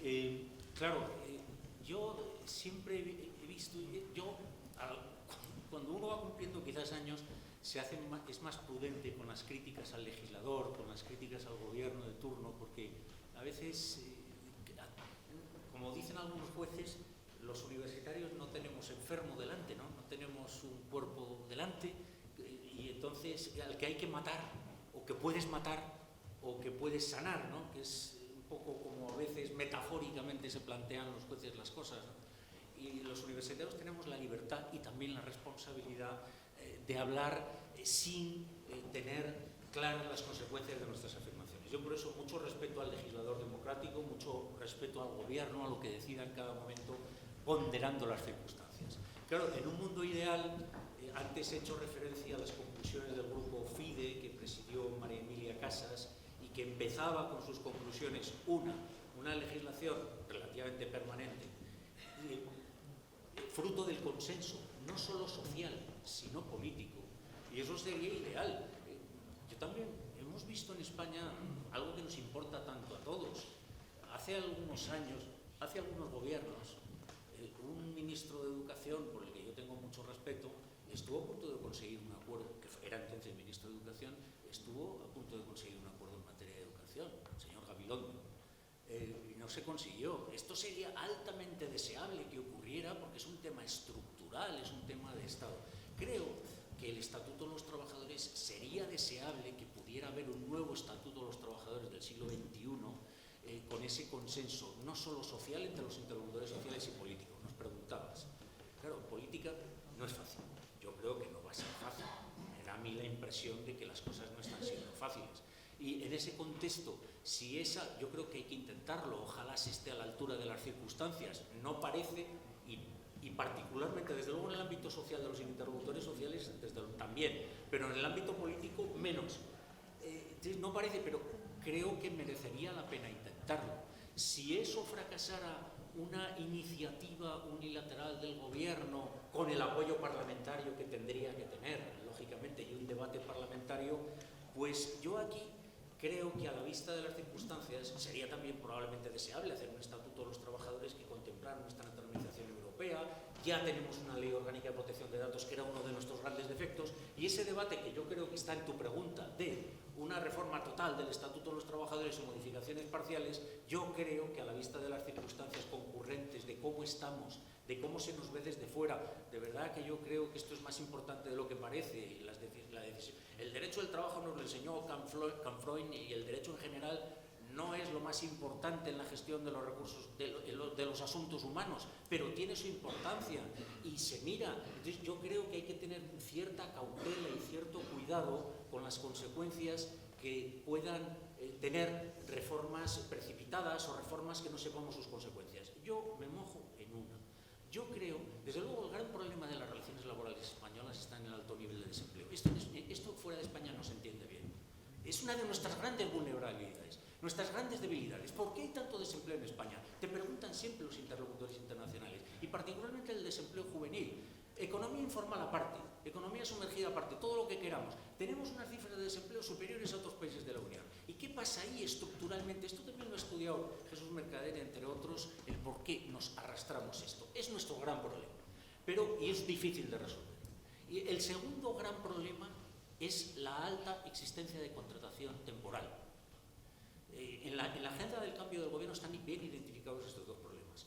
Yo, si tuviera que modificar algo, creo que modificaría más la contratación de las políticas activas de empleo que la regulación actual de la flexibilidad interna, incluso de la flexibilidad externa.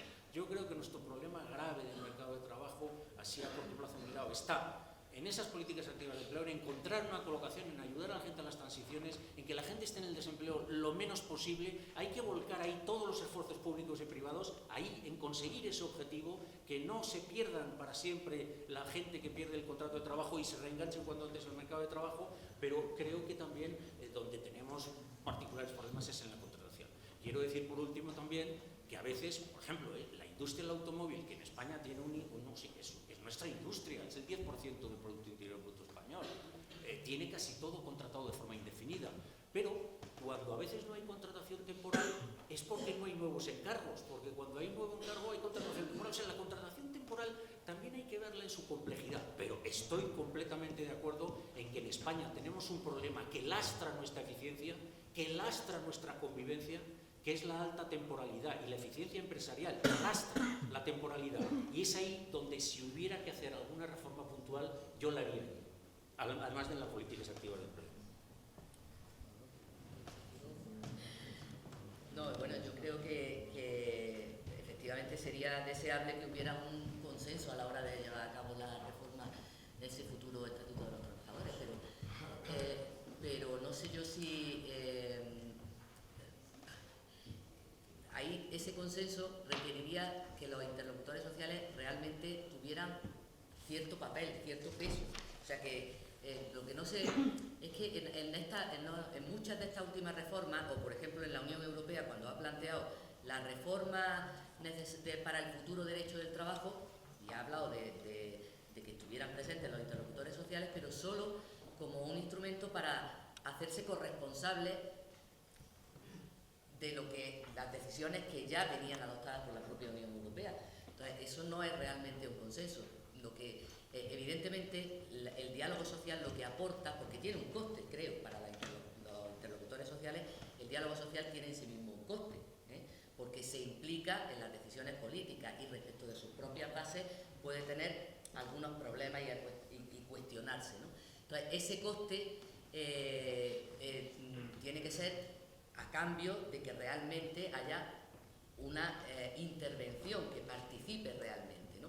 Porque va a legitimar, si interviene y si se plantea el diálogo social, en definitiva lo que hace las organizaciones sindicales es legitimar esas políticas. Yo creo que ahora mismo es un momento donde las organizaciones sindicales creo que son débiles por la situación, la crisis y por las reformas que hasta ahora se han ido llevando a cabo, que han ido debilitando. Y yo no sé si es un momento bueno en esa situación de cierta debilidad para hacer frente a una reforma completa y rápida y de pronto así del Estatuto de los Trabajadores, que yo un poco coincido con la profesora aquí. Adelante, se abre el debate. Carlos.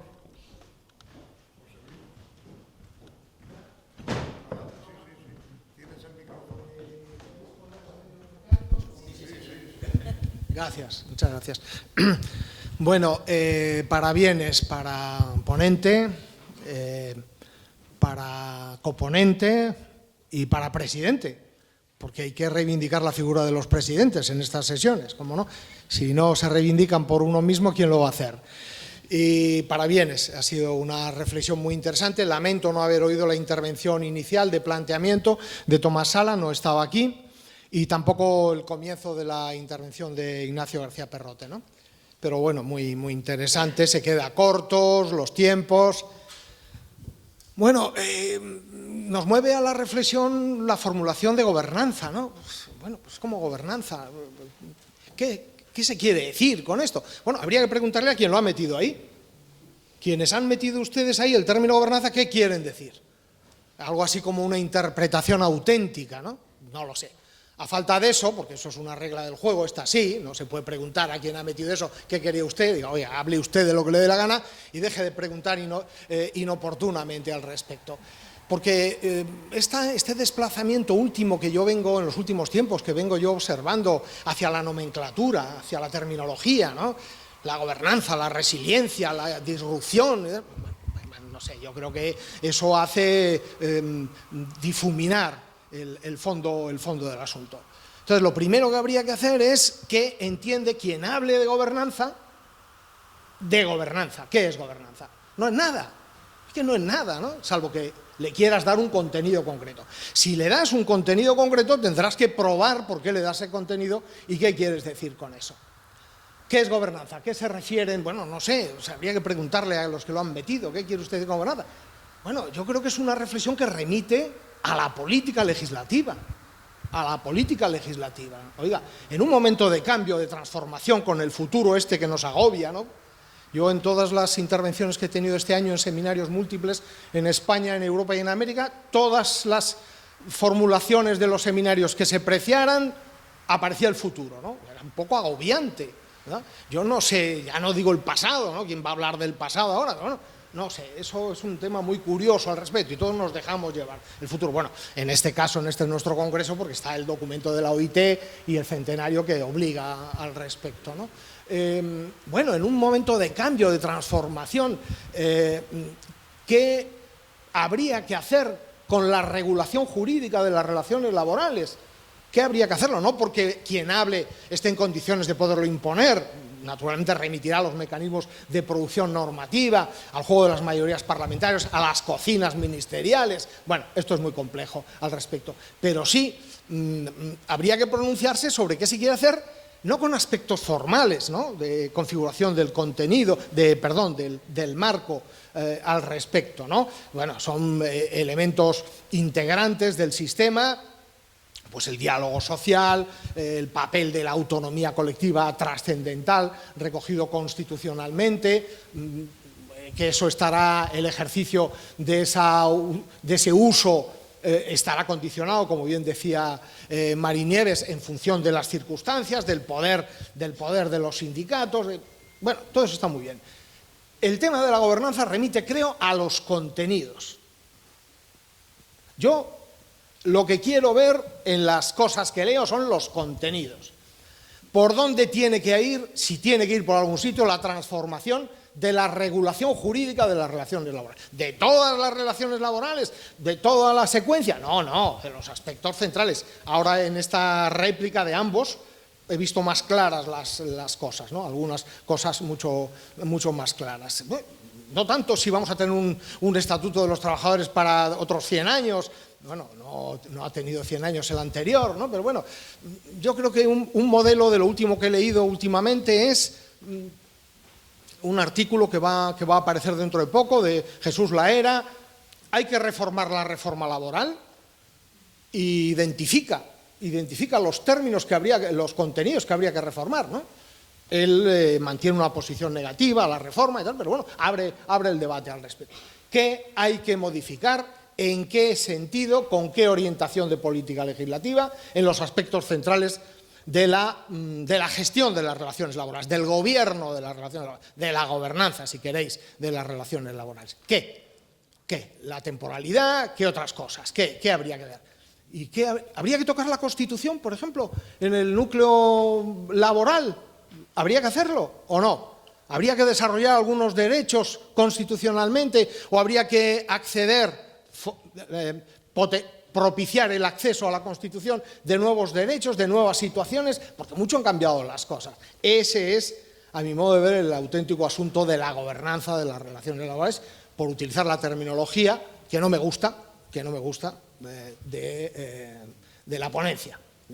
Porque la ponencia suscita con este término muchas expectativas y a veces el riesgo que se diluya. No porque no lo hayan diluido los compañeros ponente y coponente, ni mucho menos. Han estado muy atinados y me ha gustado mucho, pero lo que han dicho me suscita a mí estas reflexiones al respecto. Perdón.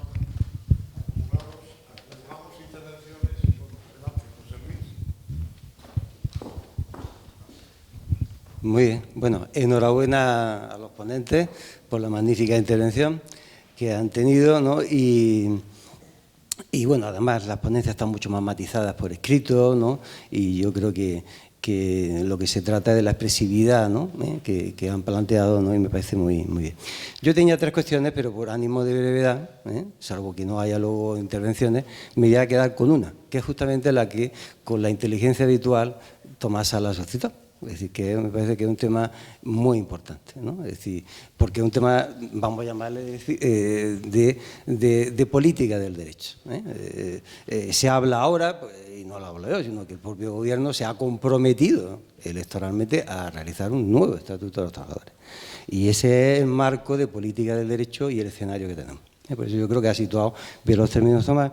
Y me parece que así, si yo tuviera que decir una reflexión en conjunto, entre todos nosotros, ¿no? Que trabajamos en el tema, la primera, en relación a eso, yo diría que, en primer lugar, ¿a qué estatuto nos referimos como marco de referencia actual? Porque, claro, ¿ya tenemos un nuevo Estatuto de los Trabajadores? Yo creo que sí. El Estatuto de 1980 no tiene nada que ver con esto.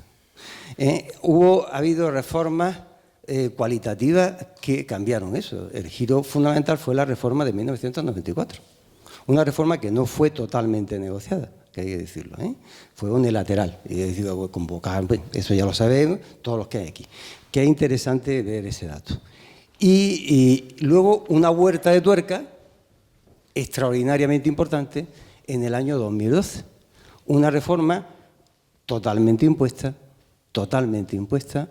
incluso contra los agentes sociales, ahora que hablamos de diálogo social y de gobernanza horizontal, ¿no? Reflexiva, todo eso, ¿no?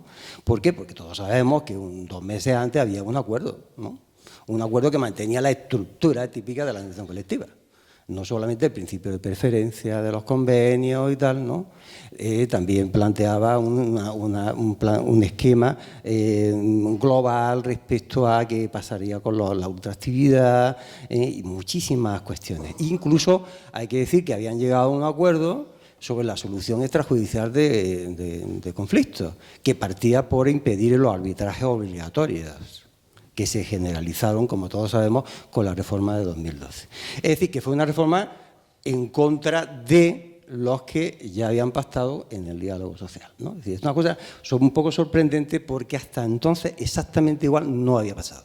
Había habido discrepancias con los sindicatos y tal, pero no contra los 2 agentes sociales y con un acuerdo negociado en el marco del título 3º, con eficacia normativa personal generalizada en todo su ámbito de aplicación. Es decir, lo desautorizó. Eso fue claramente advertido, se señaló, incluso la patronal lo había planteado. Por tanto, nos referimos a una situación de partida, un nuevo estatuto reformado que a lo largo de este proceso de reforma, como no hemos hablado de seguridad social, también tendríamos algo parecido con la reforma de 2013, ¿no? Pues ese es el punto de partida. Si hay acuerdo, eso es lo deseable, legislación negociada. En las discontinuidades que ha tenido la reforma del Estatuto hemos visto que no ha predominado precisamente los acuerdos, sobre todo los acuerdos negociados a tres bandas, es decir, concertación, porque sí ha habido con los sindicatos unas cosas, con los empresarios con otras, no, en ese sentido. ¿Qué hacer ahí? Porque si hay acuerdo, miel sobre hojuelas. Todos sabemos que una reforma negociada garantiza muchas cosas. Garantiza la aplicación efectiva, la colaboración de la negociación colectiva, no la rebeldía, no la dificultad en negociar eso. Garantiza la seguridad jurídica, porque te dice que lo que está en la ley se va a cumplir de verdad, porque los actores también y destinatarios de las normas lo van a aplicar. Es decir, todo eso sabemos la ventaja. Entonces, ciertamente una reforma negociada es ideal, que puede ser en parte o puede ser en el todo. Se puede negociar cosas y luego asumir qué es lo que me plantearía yo. Es decir, bueno, ¿qué hacer cuando en todo o en parte no hay acuerdo? Bueno, yo creo que la Constitución se monta sobre el garantismo, ¿no? La teoría del garantismo en materia laboral se traduce en la responsabilidad que tienen los poderes públicos en garantizar un estatuto de los trabajadores, artículo 42, en relación con todas las normas internacionales. Los llamados son el poder público. Entonces, el poder público tiene que responder. Tendría que responder en el todo y en parte, porque yo creo que habría todo y parte. Y ahí, ¿qué habría que hacer para mojarme? Como yo creo que se están mojando todos. Es decir, Tomás además no lo pedía, es decir, para todo. Hombre, yo sí me mojaría, por pronto, asumiría lo que ha dicho Ignacio, claramente, porque hay temas, lo que también parte Carlos había planteado también, pero yo creo que hay un dato muy importante. La reforma de 2012, y eso podríamos discrepar mucho aquí, en muchos aspectos es una reforma fracasada. Porque ha generado más conflictos de los que pretendía resolver. Dos ejemplos. Dos ejemplos bastarían para confirmar lo que acabo de decir a nivel también judicial. Primero, el principio de preferencia de los convenios. El principio de convenio de empresa ha generado dumping social, dumping empresarial. No ha sido un tema pacífico porque además ha generado muchísimo descontento.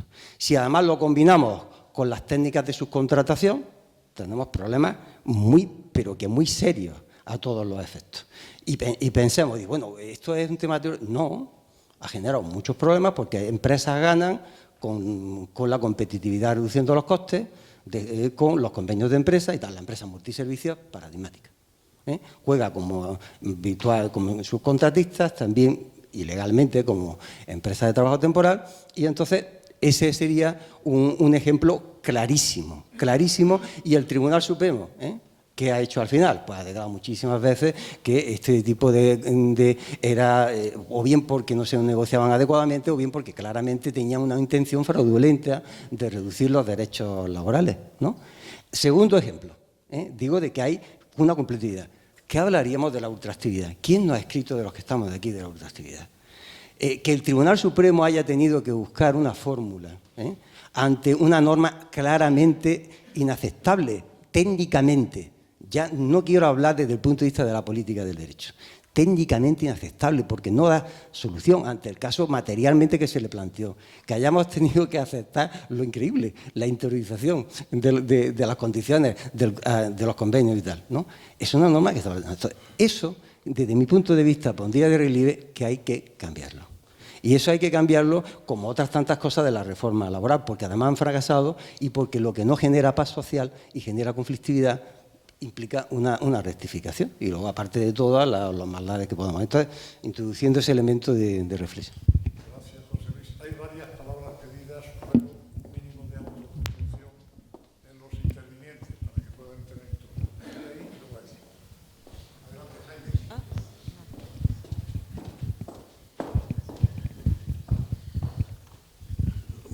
Me voy a intentar autocontener. La verdad es que, escuchando a Carlos Palomeque, me siento responsable del título que le hemos puesto a esta mesa. Y la verdad es que la palabra es polisémica, ¿no? Y la palabra... Yo no he estado en la intervención de Nacho y perdona, pero quería estar en las dos y venir un rato cada una, pero sí que las he leído las dos porque me ha tocado, ¿no? Me ha tocado por el cargo. Entonces, bueno, lo que queríamos decir era que sería bueno plantear precisamente el buen gobierno de las instituciones. Es lo que pretendíamos, a nivel de OIT o a nivel interno. Yo tuve la ocasión de hablar con Mari Nieves en marzo en Granada y discutir qué queríamos, ¿no? Y entonces, bueno, pues cuando hablamos de buen gobierno podría ser de la OIT y preguntas tales, por ejemplo, de gobernanza interna, ¿no? ¿Qué pasa con esta OIT que ahora actúa más vía recomendación que vía convenios, más política? ¿Qué pasa con estos órganos como la Comisión de Expertos o el Comité de Libertad Sindical que están consiguiendo que los citen reiteradamente el constitucionalismo multinivel en las jurisprudencias del Tribunal Europeo de Derechos Humanos? En definitiva, el buen gobierno dentro de las instituciones, pero planteado a nivel interno, que es un poco la pregunta que lanzaba Tomás. Yo creo que las preguntas serían también un poco las mismas, ¿no? Es decir, como decía Mari Nieves, ¿no? El papel de las organizaciones sindicales, o como preguntabas tú, una reforma pactada o no pactada, cuál es el papel del diálogo social en el año 2019, cómo debe actuar el Parlamento, es decir, cuál es la crítica o la síntesis del papel del Gobierno a través de estos viernes sociales y de la figura del decreto ley, si esto es bueno o esto es malo, el papel del Gobierno y de las comunidades autónomas en este filtrado de la crisis y de la poscrisis, es decir, el papel de la jurisprudencia, es decir, en términos de buen gobierno de las relaciones laborales, como decía Ignacio en su ponencia, cuál es el resultado de la actuación del Constitucional en clave de reforma 2012 o del Tribunal Supremo. Esto es lo que pretendíamos y casi pido disculpas por el título, pero creo que por encima de las disculpas estamos aquí discutiendo en el fondo de gobernanza interna, que es lo que creo que la pregunta que hacía el presidente es, como casi siempre, pues muy pertinente, ¿no? Gracias.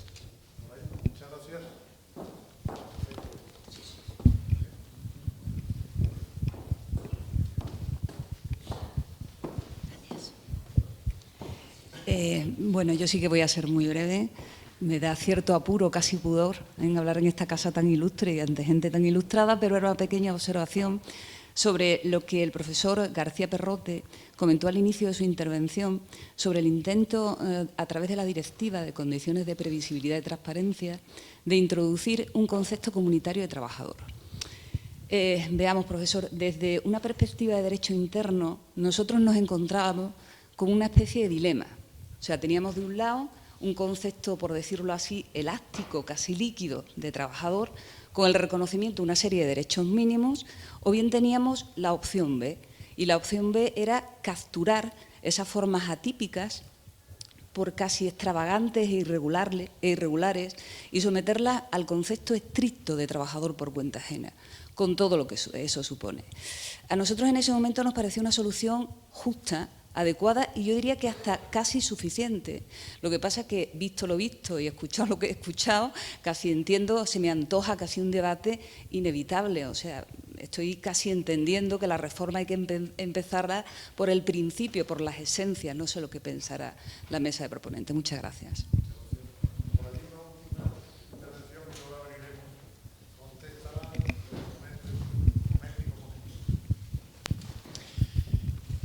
Bien, bueno, nada, vamos a la autocontención. Bueno, felicidades por la ponencia. Lamento, me ha pasado lo que a Jaime, no he podido llegar a la de Nacho, pero esto del corazón partido, pues impide, no tenemos el don de la ubicuidad, ¿no? Tres cosas muy directas. Una, nuevo estatuto. Otro, la colonización del lenguaje funcionalista, gobernanza. Y una pregunta para la profesora Mari Nieves. Lo siento, Nacho, no tengo pregunta para ti porque no te he oído y no quiero ser tan imprudente. Ya sabes que suelo ser muy imprudente, pero no quiero ser extremadamente imprudente. Pero lo siento mucho. Nuevo estatuto. Bueno, no quiero hablar de mi libro, pero es que ya tenemos un nuevo estatuto que nos va fraguando día a día el Tribunal de Justicia de la Unión Europea y está generando tal inseguridad jurídica que necesitamos un estatuto para saber qué tenemos. Si no hubiéramos aprobado una norma sobre el horario, ya tendríamos la modificación del artículo 35. Tenemos modificado el artículo 1 por la jurisprudencia comunitaria del concepto de trabajador. Tenemos modificado el concepto de trabajo a tiempo parcial, en la línea de lo que decía el profesor José Luis Monereo. ¿Qué estatuto? Ese estatuto ya ha cambiado. ese estatuto ya no puede ser la referencia interna. Y si no lo hacemos nosotros, estamos viendo que golpe de sentencia y de manera imprevisible. Por tanto, hay que hacer ya esa reforma que ajuste a ese derecho comunitario para garantía de los empresarios. La gobernanza. Efectivamente, la gobernanza no es inocente. La gobernanza tiene un sentido más preciso del que me ha parecido ver aquí. La gobernanza nace en un determinado momento como lenguaje funcionalista para introducir dos cosas. Una de contenido y otra de continente. De contenido, el autogobierno ético de las corporaciones, porque recordar que nace la gobernanza corporativa, en la que había una desbandada absoluta de un descontrol de las grandes corporaciones, con una idea de introducir esa dimensión ética, pero atención, con un método, la autorregulación. A partir de ahí, ¿cómo se hace la dimensión laboral? Pues que se introduce, esto es un trabajo que hacemos, en fin, nos citamos mutuamente, el profesor Monereo y yo hace mucho tiempo, en el que lo que hay que hacer es una captura o una relectura laboral, en el sentido de que esa gobernanza tenga, como aquí se ha dicho, lo ha dicho también Jaime y lo ha dicho Carlos, esa dimensión participada, ético-social, transaccional, donde no haya solo valores mercantiles, que es lo que traduce gobernanza. Ese buen gobierno, Jaime, traduce una mercantilización, y la lectura laboral de ese concepto pretende justamente una alternativa social. Es decir, que a mí me parece que está bien traído el concepto, ¿no? Otra cosa es que seamos capaces de darle ese contenido. Y la pregunta para la profesora Marinieves. Yo discrepo, ¿no? Y además creo que los laboralistas deberíamos dejar de mirarnos al ombligo tanto y creer que nosotros somos los fuertes y los demás los débiles. Las cláusulas sociales, ¿no? Ha puesto un ejemplo muy concreto, por tanto la pregunta muy directa. Dice, ¿por qué no se reforma la preferencia y si se introduce en la cláusula social? No entro en por qué, yo puedo compartir que se reforme, pero eso es una decisión de política jurídica. ¿Por qué dice la profesora Marinieves que es débil? Si te pueden rescindir el contrato por incumplimiento de una cláusula contractual, de tal manera que en un sector, y esto enlaza con lo primero, gobernanza, en el sector público, si hay dinero público, debe haber un compromiso con valores constitucionales que en la empresa privada podríamos aceptar que no, ¿vale? Pero ese es otro discurso, es un discurso externo. Desde el punto de vista interno, la propia administración, el propio derecho administrativo se convierte en una cláusula fuerte de garantía frente a lo que no puede garantizar la norma laboral. Por tanto, yo creo que es una técnica jurídica de garantía que innova el ordenamiento jurídico social al margen y en contra del propio Estatuto de los Trabajadores, que asume una orientación mucho menos garantista. Recordemos cuándo surge una norma y cuándo surge otra. Una con una mayoría absoluta en un sentido y otra de una mayoría parlamentaria alternativa. La política del derecho para mí es muy determinante y efectivamente una cláusula jurídica fuerte, más fuerte que la norma laboral. Pues no sé lo que le puede parecer a la profesora Marinieves, pero en fin. Me gustaría escucharle, a ver si estoy equivocado o muy equivocado. Sí. Intentaremos tener, presidente, autocontención, aunque siempre cuando los profesores decimos que vamos a autocontenernos es una afirmación altamente peligrosa para la audiencia. Y hay que tocar madera o salir corriendo. Pues yo, creo, el debate para mí ha sido tan interesante como haber escuchado a Marinieves, es decir, la intervención de Carlos Palomeque, del profesor Monereo, del profesor Cabeza, ahora la tuya, Cristóbal. Yo creo que ya tengo yo mismo un concepto más claro de lo que es la gobernanza, ahora mismo, después de escucharos. Y yo estoy de acuerdo con el profesor Palomeque que se trata de un tema de contenidos, habéis lo remarcado algunos, y es a lo que voy. La importancia del Tribunal de Justicia de la Unión Europea ha sido, creo, uno de los motores de mi intervención, también del Tribunal Europeo de Derechos Humanos, pero muy especialmente del Tribunal de Justicia de la Unión Europea, y desde luego ha supuesto unos retos y ha salido a veces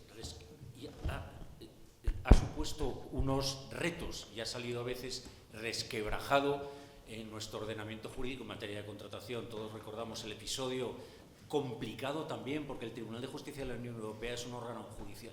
Es necesario que esté, pero es complicado. Caso de Diego Porras y sus idas y venidas. Es extraordinariamente complicado, pero en temas laborales españoles, claro que ha modificado nuestro derecho y, en ese sentido, materialmente el Estatuto de los Trabajadores es un cuerpo vivo que está en constante modificación y convendría aportar cierta solución jurídica. Ya ha habido cambios que yo creo que, desde luego, el Gobierno que se avecina no va a modificar. Desde luego, la Ley Orgánica de Protección de Datos se va a mantener. Y esa es una institución europea del Reglamento de Protección de Datos, es unas normas muy potentes. El derecho de desconexión digital no tiene rango de ley orgánica, pero las demás normas de los artículos 87 y siguientes tienen rango de ley orgánica y eso va a permanecer. La reforma de la igualdad salarial va a permanecer, y de la igualdad de género y de los registros, la reforma del registro, y son modificaciones muy recientes que han modificado el Estatuto de los Trabajadores, y la del registro horario, por complicada que sea, y más con la sentencia del Tribunal de Justicia, va a permanecer. ¿Qué cosas puntuales, en esa apelación a los contenidos, José Luis Monereo ha dicho alguna, la prioridad de los... Dos, y termino. Prioridad de los convenios de empresa y descentralización productiva. Eso es probable que se insista porque estuvo a punto de existir. También el concepto de trabajador, el concepto de trabajador que se ha hecho mención, es difícil definir el trabajo. Yo antes se ha dicho esta mañana, y quedémonos con esta idea, a veces no es tanto el problema de definición del concepto de trabajador, sino de dar instrumentos de tutela a los que necesitan tutela. Y desde luego en las plataformas digitales se necesita tutela, que se debe de incorporar. Es una respuesta distinta, plural, en los diversos países, en todo el mundo. Se puede ir por introducir eso como concepto de trabajador, que era por donde se iba, con el trabajo no convencional, se decía, trabajo a demanda, se decía, en los borradores. Bueno, se puede ir por ahí, y está ahí bien ir por ahí, pero también quizás, desde luego, en donde se debe de ir es en garantía de instrumentos de tutela de accidentes, de prevención de riesgos laborales y de asegurarles determinadas, un mínimo de trabajo. Es decir, esa es una técnica. Iba a convenios de empresa y descentralización productiva. También el profesor Mercader siempre, y su grupo, que lo quiero mencionar esto muy especialmente, tienen una metodología que creo que debemos de aplicarnos todos, de hablar con cifras, con datos concretos. Y yo creo que me gustaría saber, no he hecho el ejercicio, me gustaría saber exactamente qué ha significado la prioridad aplicativa del convenio de empresa entre nosotros en nuestras relaciones laborales. Y me gustaría saberlo con cifras concretas. Pero digo lo siguiente, yo creo, está la ley, se supuso un primer retroceso de la ley de contratos del sector público al asegurar a los contratistas del sector público el respeto al convenio sectorial. Esto era muy importante para nuestra industria de la construcción, y porque hay muchos empresarios y muchos sectores de nuestra economía que no les gusta la prioridad del convenio de empresa. Pero lo que yo creo que se puede hacer con el convenio de empresa es que se negocie con garantías. Es decir, que no pueda negociarlo cualquier delegado de personal, por decirlo en un ambiente de compañeros gráficamente, sino con alguna garantía de que tienen que ser representantes sindicales, por ejemplo, de ciertas bases, o que solamente se pueda negociar en determinadas empresas. Yo me inclinaría por lo primero. Y con la reforma del artículo 42, que quizás la veamos porque ha estado a punto de ocurrir, yo creo que aquí, lo he dicho antes en mi exposición, es decir, seguir el modelo de lo que pasó con las empresas de trabajo temporal, creo que nos plantea un tema conceptual, porque una subcontratación, si me permitís la expresión, como Dios manda, es que hay autonomía técnica y que el empresario principal no puede dirigir el trabajo de esos trabajadores, por lo tanto hacen cosas distintas. La autonomía técnica significa que hacen cosas distintas de los trabajadores directos de la empresa principal. Entonces no hay un trabajador comparable tan claro, y ahí creo que la vía intermedia de salida en su caso es el respeto al convenio sectorial, o de nuevo exigir que el convenio de la empresa sea negociado por sindicatos y no por cualquier representante unitario débil y sin apoyo sindical, ¿no? Yo en estos dos puntos, y aquí me quedo. Bueno, yo creo que cuando se habla del concepto de gobernanza, nos guste más o nos guste menos esa palabra, lo que se quiere poner de manifiesto es la diferencia entre gobierno de tipo tradicional, de autoridad, jerarquía, y otro tipo de de forma de gobernar, de gobernabilidad de las sociedades cada vez más complejas. La organización de las sociedades es cada vez más difícil, los procesos de toma de decisiones en cada sociedad son cada vez más complejas, y entonces lo que se quiere plantear al hablar de gobernanza es que frente a esa idea de autoridad y de jerarquía y tal, la complejidad exige oír también a otros sujetos, tener en cuenta, llegar a acuerdos, a negociaciones, tal. Pero es verdad, decía Cristóbal, he tratado de decirlo, cuando he expuesto al hablar, pero bueno, que quizá por la rapidez y tal, no sé si habrá quedado suficientemente claro. De gobernanza, hoy día, ese concepto se utiliza en todos los ámbitos, y evidentemente no es lo mismo la idea de gobernanza que tiene el Banco Mundial o las corporaciones, que decía Cristóbal, que la idea de gobernanza que plantea la OIT. Es muy diferente. Y yo creo que frente a la idea clásica de gobierno,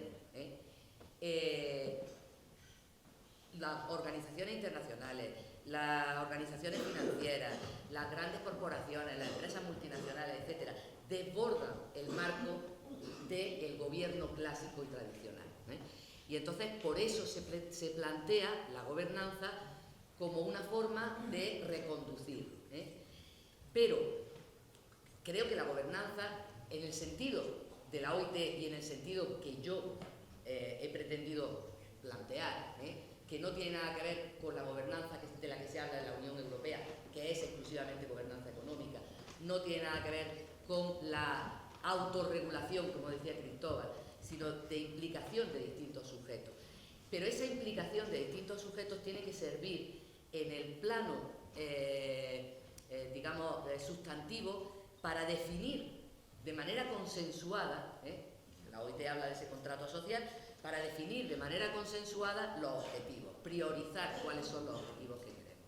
Y luego para establecer, legitimar los procedimientos para ponerlos en práctica. En ese sentido es en el que yo creo que se plantea la gobernanza. Ahora, a partir de ahí, yo considero que una vez priorizados esos objetivos, consensuados y tal, pues luego tiene que haber unas reglas de juego claras, que tiene que ser la normatividad, las normas imperativas, el derecho necesario.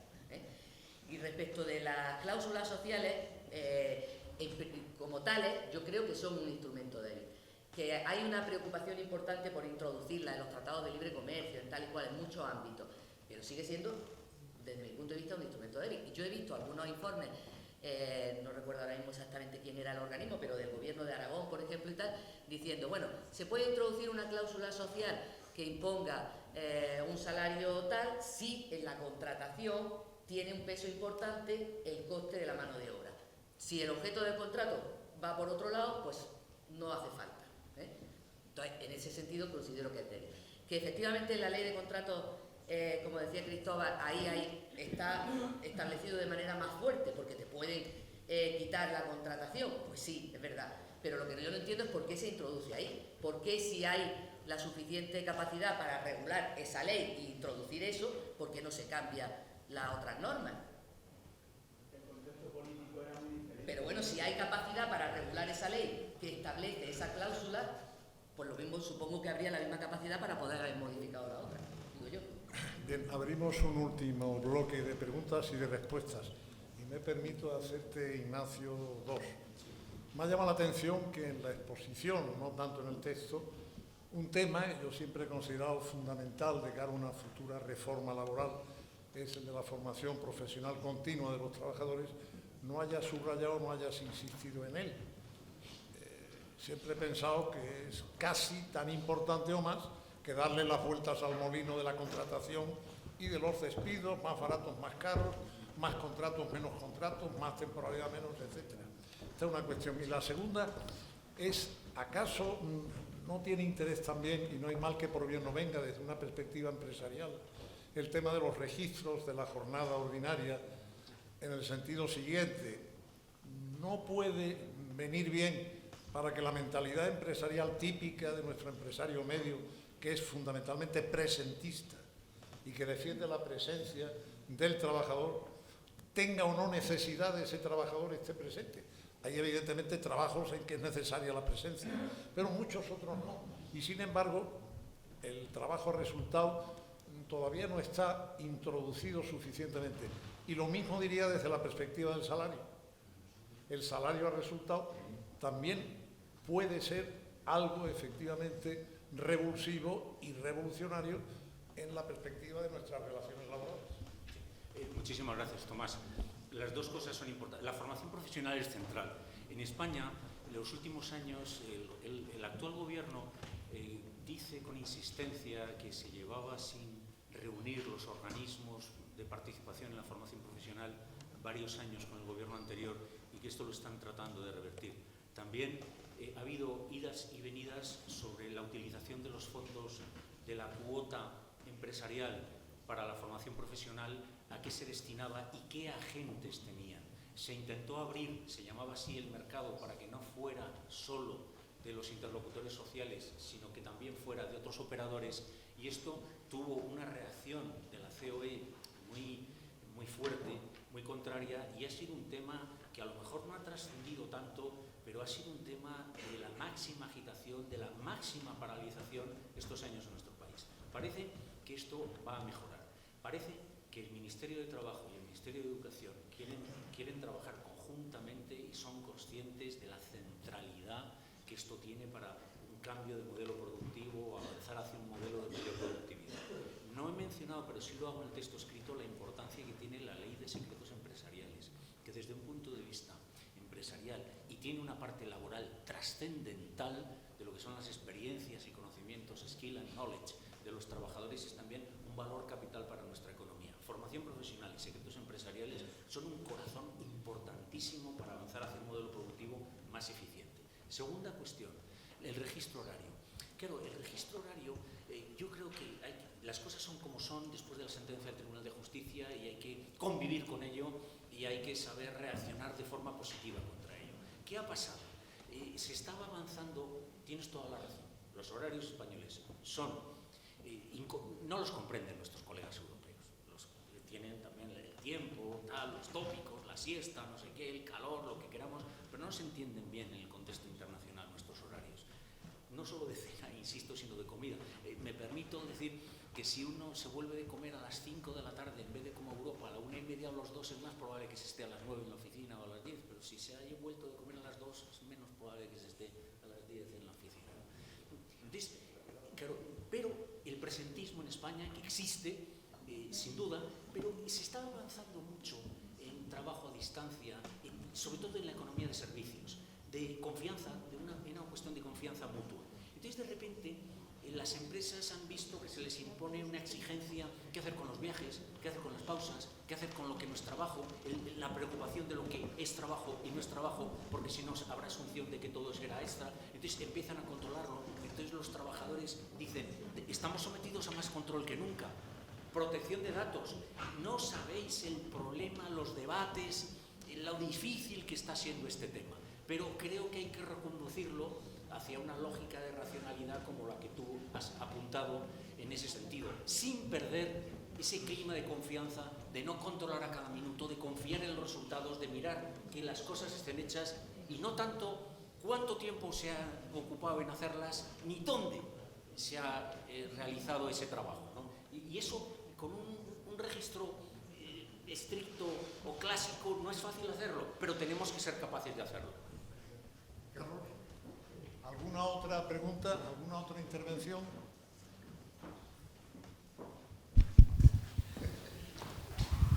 Muchas gracias, señor presidente. Bueno, yo vuelvo sobre la gobernanza, claro.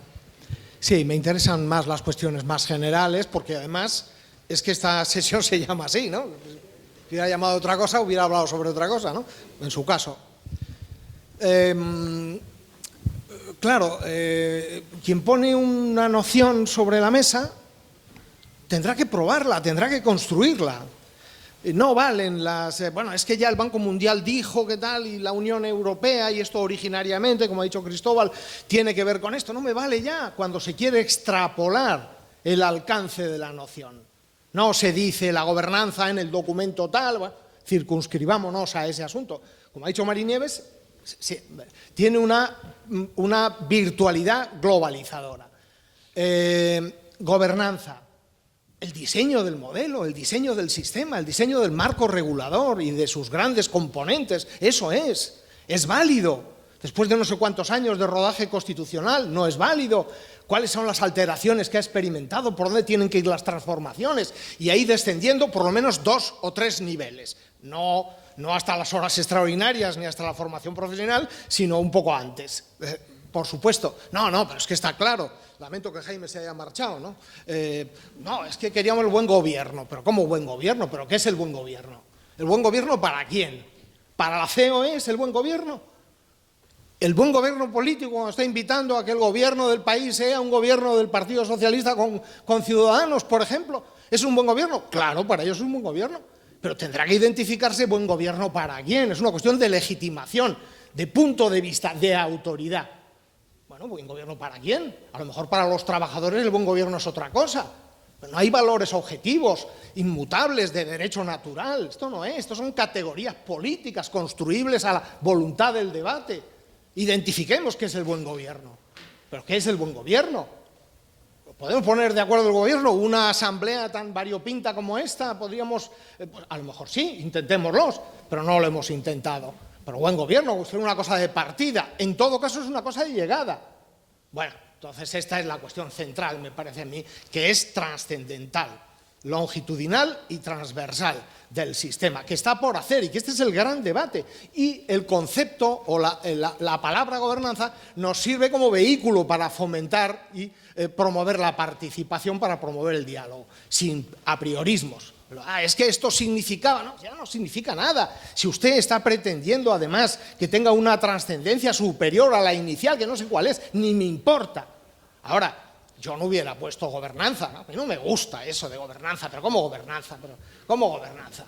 Bueno, usted, el nuevo modelo, el diseño del modelo, la política legislativa sobre el nuevo modelo. Pero bueno, hombre, por Dios, que es que nos hemos quedado tan antiguos ya que renunciamos a nuestras categorías tradicionales. Decía Mari Nieves, el gobierno tradicional, ¿cómo no? Pero si la concertación social es una construcción nuestra que viene desde el Instituto de Reformas Sociales en 1903, no seremos tan antiguos al respecto, tendremos que adecuarnos, ¿no?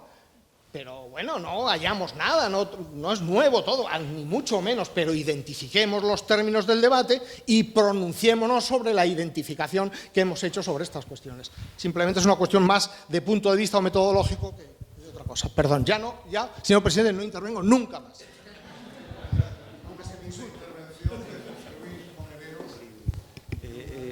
Bueno, de primera, pues renuncio a hablar de lo que es la teoría de la gobernanza, porque en todos casos me podéis echar directamente. Entonces, yo ya creo que se han planteado dos temas. Yo tengo una impresión diferente, pero luego lo comentamos. Entonces, yo creo que lo que se ha dicho y habría que introducir un debate muy profundo, porque son los temas conceptuales. Entonces, yo voy a descender del cielo de los conceptos a la praxis, ¿eh? Y esto me interesa en dos cuestiones que ha planteado Ignacio.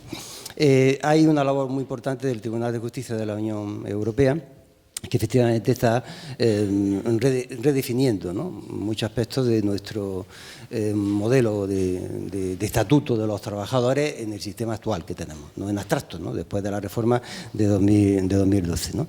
Y hay dos cuestiones que a mí me gustaría reflexionar sobre ellas, pero rápidamente, muy rápido, con cristalina, y además porque son concretas, no son teoréticas generales. Cuando el pronunciamiento del Tribunal de Justicia de la Unión Europea, aplicando la directiva de 2001-23 respecto a transmisión de empresas y equiparando su subrogación convencional a subrogaciones legales, ¿no? De mi punto de vista, esta sentencia se la ha magnificado, la ha dicho estupenda, ha venido bien, ¿no?, pero no es una sentencia constitutiva que diga algo completamente nuevo. Ese es mi punto de vista. ¿Por qué? Porque en el fondo está aplicando la teoría coherente de la sucesión de plantilla. La sucesión de plantilla implica que voluntaria o no voluntariamente, cuando el nuevo titular se hace cargo de una parte significativa de la plantilla en empresas desmaterializadas, pues simplemente se aplica la directiva comunitaria. Entonces, eso no es nuevo, es lo que ya sabíamos. Si se hubiera pronunciado al contrario, se hubiera cargado la directiva comunitaria. Se lo hubiera cargado. Esa interpretación se lo hubiera roto completamente. Y eso tiene mucha importancia, porque habrá supuestos muy parecidos de empresas desmaterializadas a partir de ahora, ¿no? Y además quiero decir que además no es un fenómeno interno nuevo. Es decir, el hecho de que los convenios colectivos hayan tenido que hacer frente a empresas desmaterializadas ante el desfase, ¿no?, de las normas tradicionales en materia de transmisión de empresas sucede en toda la Unión Europea en países comparables. Tenemos convenios colectivos porque han hecho frente a los vacíos legales que había, ¿no? Y entonces es una norma muy atasada para los nuevos cambios. Pero, repito, no es constitutiva de algo nuevo, sino reiterativa de la teoría de la sucesión de plantillas. Otra cuestión rápida de ahí. Respecto al artículo 12 y también se planteaban dos cuestiones. La reforma está servida. Hay un modelo de reforma que está consensuada, que es importante que veáis en el último acuerdo de negociación colectiva. El último acuerdo de negociación colectiva tiene ya un modelo fijado de objetivos sobre el artículo 42. No lo voy a retirar porque está ahí. Entonces digo que es interesante porque es un punto de partida de que se va a cambiar, aparte del proyecto de ley que hay, ¿no? Entonces, de las dos cuestiones teóricas que se pueden plantear aquí, que hay muchas más cuestiones que esas, ¿no?, pero dos que había planteado muy inteligentemente Ignacio, ¿no? Aplicación de las condiciones de trabajo en la empresa principal. Yo creo que es viable y no creo que sea comparable con los debates con la ETT. ¿Por qué? Porque el punto que subyace al artículo 42 es el que define su supuesto de hecho. Es decir, estamos ante propia actividad que se descentraliza, gestión indirecta. Por lo tanto, eso significa que si la empresa no hubiera descentralizado, tenía que contratar trabajadores directos, abonándole objetivamente por los mismos salarios, la misma retribución. Y además se beneficia objetivamente, patrimonialmente, del trabajo de esos trabajadores. Por lo tanto, hay un fundamento material que siempre ha estado detrás del trabajo, del modelo del 42. Cuando es de propia actividad, no cuando no es de propia actividad. Por lo tanto, yo creo que sería perfectamente legítimo aplicar desde esa perspectiva porque habría un fundamento jurídico correcto.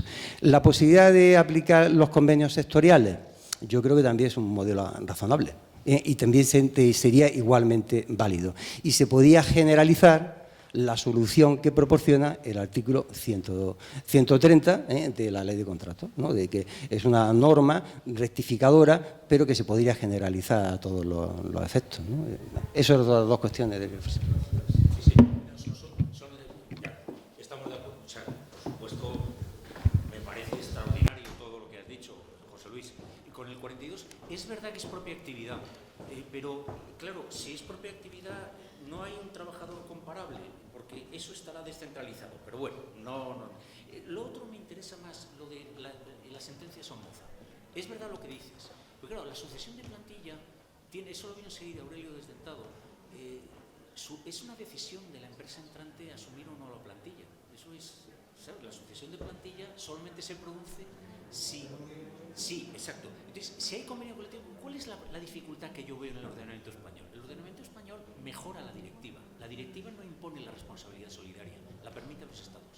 La directiva impone el mantenimiento del contrato y permite a los Estados mejorar. Entonces, claro, un Estado como el español que mejora la directiva, luego sale hecho unos zorros de allí. Y entonces, claro, la tentación frente a otros países que solamente asumieron, porque es el mínimo de la directiva, el mantenimiento del contrato y no la responsabilidad solidaria. Este es el problema que está generando alguna tensión en la negociación colectiva, este segundo.